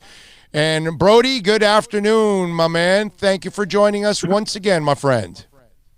Oh, no, absolutely. Thank you for having me, man. How's life on your end? Oh, life is good. My brother, we're in Miami. You know, we got Miami weather, you know, so we can't complain here. You know, for us, winter is like 65, you know. It's not a bad thing. I'm with you. All right, so as we... I know it's a little chilly in Atlanta, and I'm not having it. Yeah, I can imagine, man. And one of the things we're doing now, obviously, because the Dolphins are going to be looking for a quarterback, although I don't think they're going to be able to get Joe Burrow when it's all said and done, because I think the Ohio kid will be playing in Cincinnati when it's all said and done. But we want to focus on a lot of the quarterbacks in the draft, and we'll talk a little bit about Joe Burrow. First of all, when did you see the transformation? Because he was not consistent before he got there to LSU. He wasn't a guy that was dependable. So there were question marks with Joe Burrow. Talk a little bit about that development and how he took that next step. Yeah, I think you first started seeing the development the last 3 or 4 games of the 2018 season. I think something kind of clicked right after the Arkansas game, and then after that they went into the Rice game.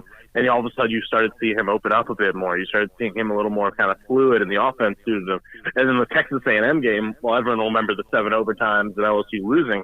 I think actually what I remember that game is that was the first time you really saw LSU unleash Joe Burrow. They let him run for over 100 yards. They let him they spread the ball out more and didn't try to max protect, which was one of their main problems last year.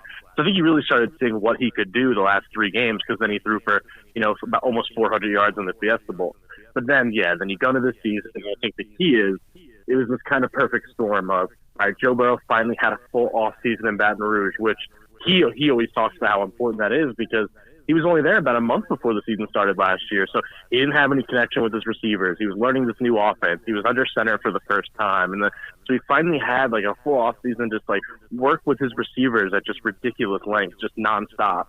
So you start there. Then you have this new offense with the passing game coordinator, Joe Brady, and this new scheme that really opens up the offense more and lets, Joe Burrow be in control more, which is what he's really good at. And then you add that in with all this, the scheme, the timing, and then these receivers like Jamar Chase, who won the Blitnikoff, and Terrace Marshall and Justin Jefferson. They all took a leap this season and really became, more, 3 of the best receivers in the country. So I just think it was this kind of perfect storm of scheme, experience, and then, the talent around him. And that's really what's made Joe Burrow transform into, the best quarterback in college football.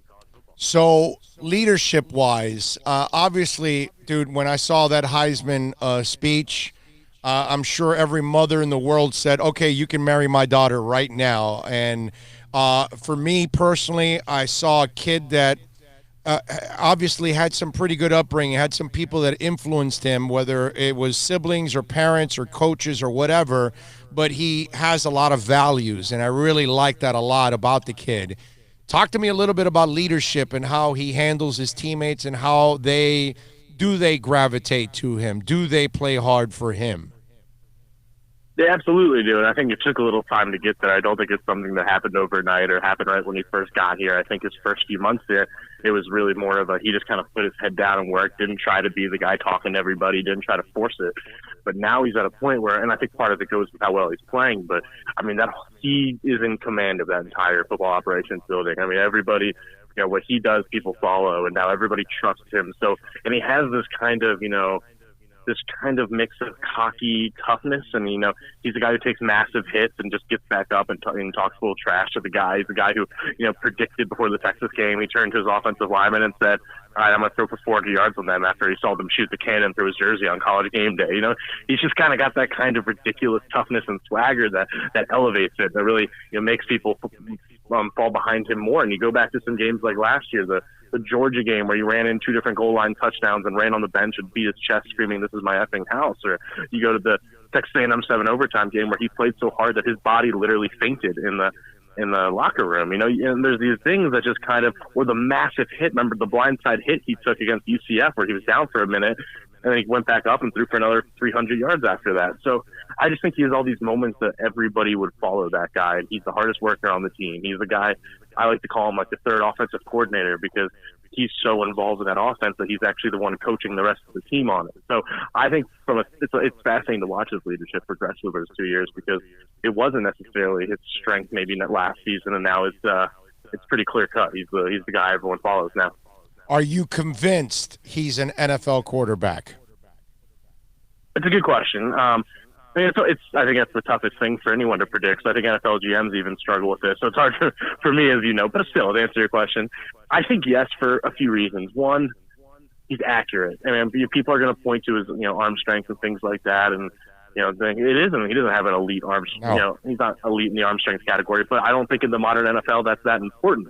I think that's kind of a really overvalued thing, and you see a lot of GMs make some serious mistakes by falling in love with arm strength. I think now it's more about timing and precision and accuracy and being able to hit the open guy, and that's something he's elite at. So I'm not worried about that. He's one of the smartest guys on the field, not just in the he's an intelligent way, but with these kind of modern offenses, the most important thing is being able to read a defense, and so much pass control is in a quarterback's hand now that you have to make that split decision in the millisecond, and that's one of his best strengths, and that's where I think you're going to see a drop-off next year without him. So I think he fits a modern NFL quarterback in all those ways. Then you add in the physicality, he's a big 6'4", 220-pound guy, and you add, the toughness, and I imagine people would want to follow him. So I don't know if he's going to be a superstar, but I think he's going to be a very successful NFL quarterback.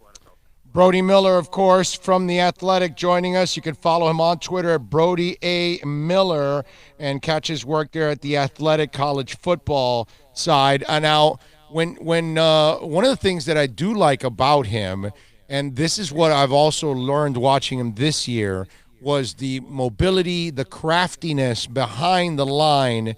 Obviously, that play he made against Alabama where he was able to scramble around a little bit and make that huge throw. But he's done that several times this year for LSU. That's one thing that I do love is his pocket presence. After watching Ryan Tannehill here for 7 years, who had no presence whatsoever, this kid, he's got a great feel for the pocket, man. Absolutely, and I think that's something he had to kind of relearn a bit. I think if you looked at him last year, I think he would admit to you he got a little frantic sometimes in the pocket, because it's worth mentioning LSU had the worst pass protection in the SEC last year, but that's obviously a factor. But he got kind of frazzled a lot because there was just pressure in his face in milliseconds, which you can't really blame him. But at the same time, I think he really had to learn this season how to anticipate pressure, how to I mean, now I think he's as good as anyone I've ever seen. I'm pretty sure his completion percentage under pressure is still like 75%. It's incredible. And I think, he's so good at knowing exactly where the defense is coming from and what it's going to do. And then on top of that, like you said, I mean, his ability to make guys miss is almost astounding. I mean, like that Georgia play is the one that's going to be the most famous now. But I think you said it too. If you go back to that Bama game, I think that counted 4 or 5 of plays that weren't that different from that. I mean, it was kind of amazing how much against Alabama he was just making guys whiff in the backfield. And then, he is a genuinely good runner. I mean, he's a 6'4", 220-pound fullback because, I mean, you look at the Texas A&M game last year, you look at the Georgia game last year, you look at the fourth quarter against Alabama this year, when they don't like to do it often because they don't want to get him hurt because he's too important. But when they let him just loose and just let him just kind of do design runs and go up the middle and be a threat that way, I mean, he is very, very difficult to stop because he's a physical presence and he hates sliding. That's his whole thing. He's like Andrew Luck. He does not believe in sliding. So, I mean, he's going to get those extra yards. Well, but I hope he better learn from Andrew Luck. Andrew Luck just got beaten to a pulp in the NFL. Just like Garoppolo, run your ass out of bounds or you're going to blow your knee out because that's what happened to him last year. Like, dude, what are you doing taking on a tackler? Come on, bro. Come on. It's true. It's been kind of a playful, joking battle between him and Ed Ogeron, and he is getting better at running out of bounds and whatnot. But because Ed Ogeron's like, we need to protect you. You got to worry. We got to be smart here, and Joe hates it, but he is getting a little smarter at him. I'll give him that. Yeah, well, hey, Russell Wilson. That's why he is what he is because he doesn't let you get a shot on him. He keeps the play alive, but once he sees he's going to get hit, no, dude, I'm out of this. I'm done. I got Ciara at home. I got to be able to bang her, so I got to stay in healthy shape. So what are you laughing about, Bill? It's true. If you had Ciara at home, you would be taking care of yourself also. Of course. All right, so Brody, I was thinking about this, okay, and this is kind of cruel and cold on my part, but I was talking about it on my show last night on Sirius, and I think Joe Burrow needs to pull a John Elway, an Eli Manning. I know he's an Ohio kid. But, dude, his career will be over before it starts if he goes to the Bengals. Because I laugh when the people used to say that the Dolphins were tanking. When they're not tanking, they're just building through youth. Real tanking is Mike Brown, who is never, ever committed to winning, will never spend the way he's supposed to spend. That poor kid is going to go over there, and he's never going to win anything because he's never going to have the people around him or the team or the coaching staff that he needs to do that. Would Joe Burrow do something like that? I do not think he would. I think it's hard to do that in the modern era because I think there's so much of, you would get such a bad reputation for that really fast. I really think the public would turn on him. And yeah, I mean, it is interesting. I mean, I know it isn't a great situation, but then you think, Zach Taylor has a really good reputation as a head coach.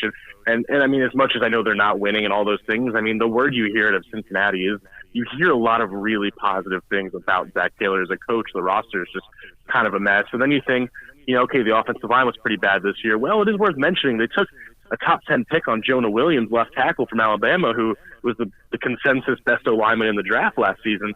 And, he just missed the whole season and got injured in the summer. But, okay, now all of a sudden you have if healthy, it's a huge if, but if healthy, an elite left tackle. And who knows what's going to happen with things like A.J. Green and whatnot. But you like Taj Boyd's a good player, Tyler Eifert, I don't know. I mean, I just don't think it's like an utter disaster there. I don't. But, I mean, that's probably Mike a little Brown. naive. But it's Mike Brown. Oh, I know. Trust me. My family was raised Bengals fans. I'm well aware of the problems there. But, at the end, to answer your question, though, I just can't imagine he would do that. Yeah, and by the way, just a little nugget, my man. Eli and Elway forcing themselves out, both ended up with 2 titles. I'm just saying, because the Colts in those days were like the Bengals. The Chargers were a joke, obviously, for many years. It's the Spanos family's a joke as it is. And so that's why I feel terrible for the kid. He's going to end up in Cincinnati, and nobody ever wins anything significant in Cincinnati because of that guy being the owner. And I know he's an Ohio kid. He looks like such a great kid that he wouldn't do this. But I got to tell you, man, if I'm his agent, I might say, Joe, it worked out really well for John Elway and for Eli forcing themselves from not being drafted by a bad franchise. And you and I know A.J. Green's not sticking around. the reason why he's probably hasn't come back towards the end of this season, it's because why would he risk more injury for something that means nothing? He's off and running from here on out. He's kind of given enough to Cincinnati. I feel bad for the kid, and his pro career hasn't even started. Sucks. Yeah, man, I don't really have anything to add to that. I'm not. Yeah. I knew I was going to throw you a curveball on that one that you would never see coming, because a lot of people aren't talking about that, at least not now. Eventually, it's going to come up because it's Mike Brown, because it is what it is. Overall, when you look at this kid, is this the best quarterback in LSU history? Oh, it's not even remotely close. I mean, that's kind of what makes him so significant here, and why Exactly. I'm going to have a statue when it's all said and done, is because it's the one position LSU could just never figure out for all these decades. And I mean, I think we're at the point now where I think it's becoming a real argument that he's the best LSU football player, period, ever. I mean, it would have been him or Billy Cannon, the 1959 Heisman winner, or maybe Tyrann Mathieu at his best was up there. But I mean, if Joe Burrow keeps doing, first off, even if he doesn't win the title, but I mean, it's possible he will. I mean, because it's not even just how. First off, he's the best quarterback in SEC history statistically. I mean, he is one of the best quarterbacks ever. And then you add in the significance of doing it at LSU, and the significance of taking LSU's offense out of the Stone Age and into the modern era, and kind of probably setting a template to help them for the next few decades and whatnot. I think it's a pretty realistic argument that he's the 2 or 3 best LSU players to ever step the field there. Brody, can you imagine if he was actually a few years earlier with that LSU team that had Odell, Landry, and Jeremy Hill in the backfield? Can you imagine with those 3 cats and this guy? Hey, man. Because you made such a great line there to bring him from the Stone Age to modern. That was the thing that we would all freak out. It's like, dude, LSU's always loaded with talent, but they can't find a damn quarterback to throw to people. If they did, it would be scary. And guess what? They finally found the guy, and it's scary now. I mean, that's what it is. Yeah, I mean, my only counter to that is the receiving core is probably better right now than that 2013 was, because Jamar Chase is just as good in college as those guys were, and they actually have 3 of them now with Chase, Jefferson, and Marshall. I actually think this one's better, which is crazy to say. That's awesome. But remember, also Hill in the backfield. That's why I was saying that. And Clyde Edwards-Helaire's an All-American. That's right, yeah. I mean, that was a hell of a team, man. And, I mean, a hell of an offense that could have been really special with the right guy pulling the trigger.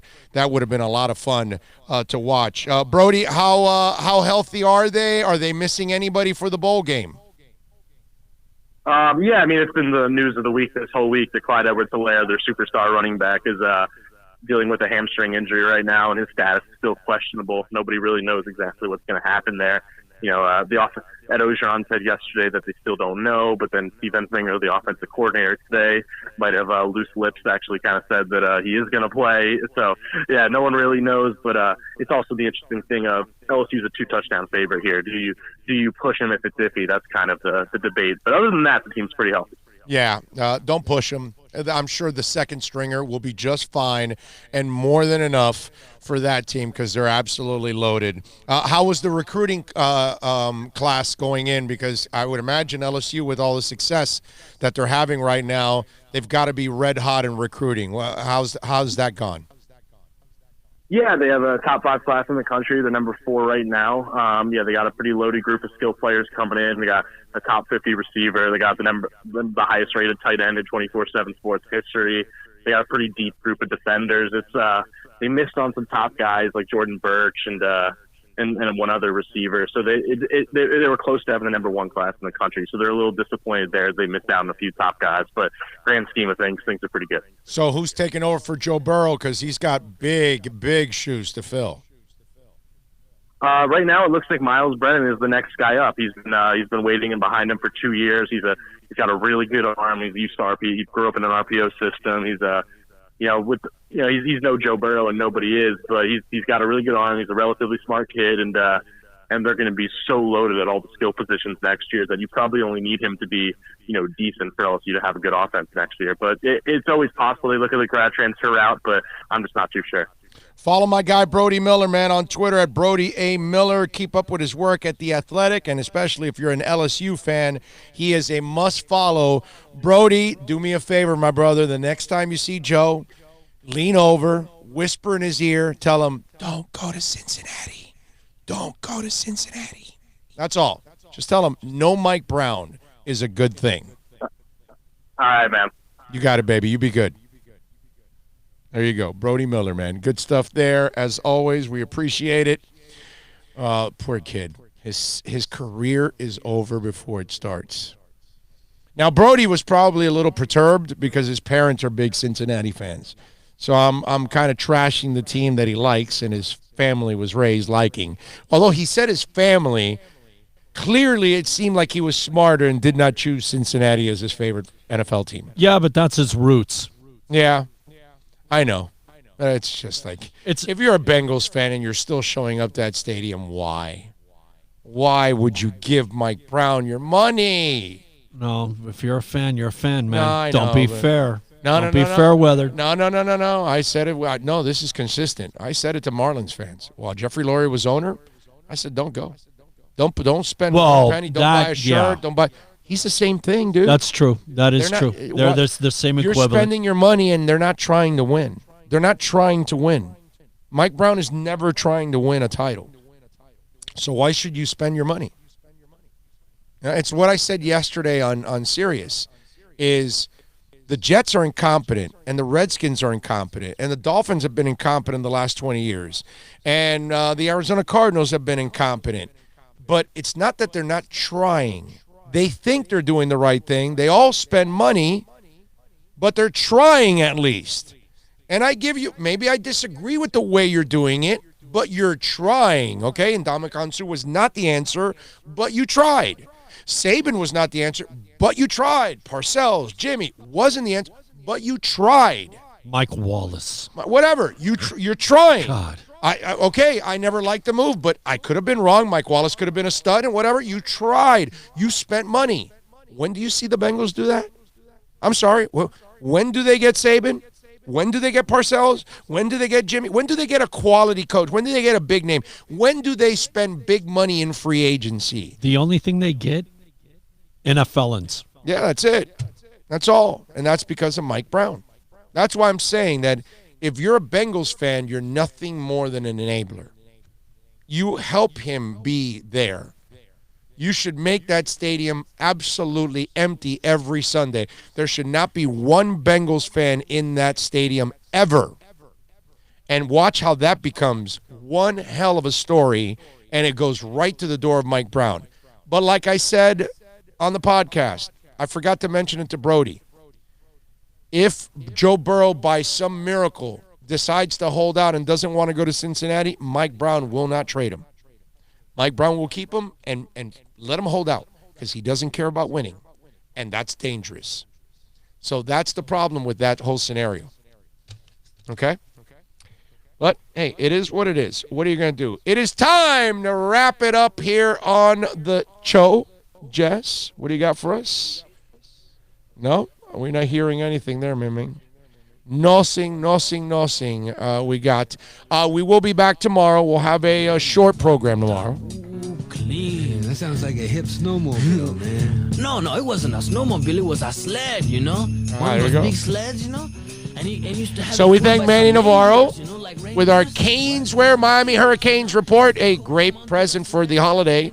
Got a Canes fan, Dolphin fan, Heat, Marlins, Panthers, even Inter Miami. Go to Caneswear at 2511 South University Drive in Davie. We thank Manny Navarro at Manny_Navarro. Follow him. We thank Brody Miller from The Athletic, Brody A. Miller. We thank, of course, the man, the myth, the legend that is Bill, working his ass off every single day here. You too, man. We just survive, bro. We just try to get by. That's all we do here. We never work. We thank also John Cassio. It's not true. John Cassio also hard at work, and we thank our incredible sponsors, as always, for supporting us and making this happen every single day. We thank all of you for tuning in and for downloading and the record downloads that we are achieving every single day, every single week, every single month. During the holiday. It just does not stop. We love you for it. All right. Thank you all. We'll see you. We'll see you tomorrow. All right. We'll be back tomorrow for a short one. You be good out there. Merry Christmas. Have a happy and safe holiday. Merry Christmas.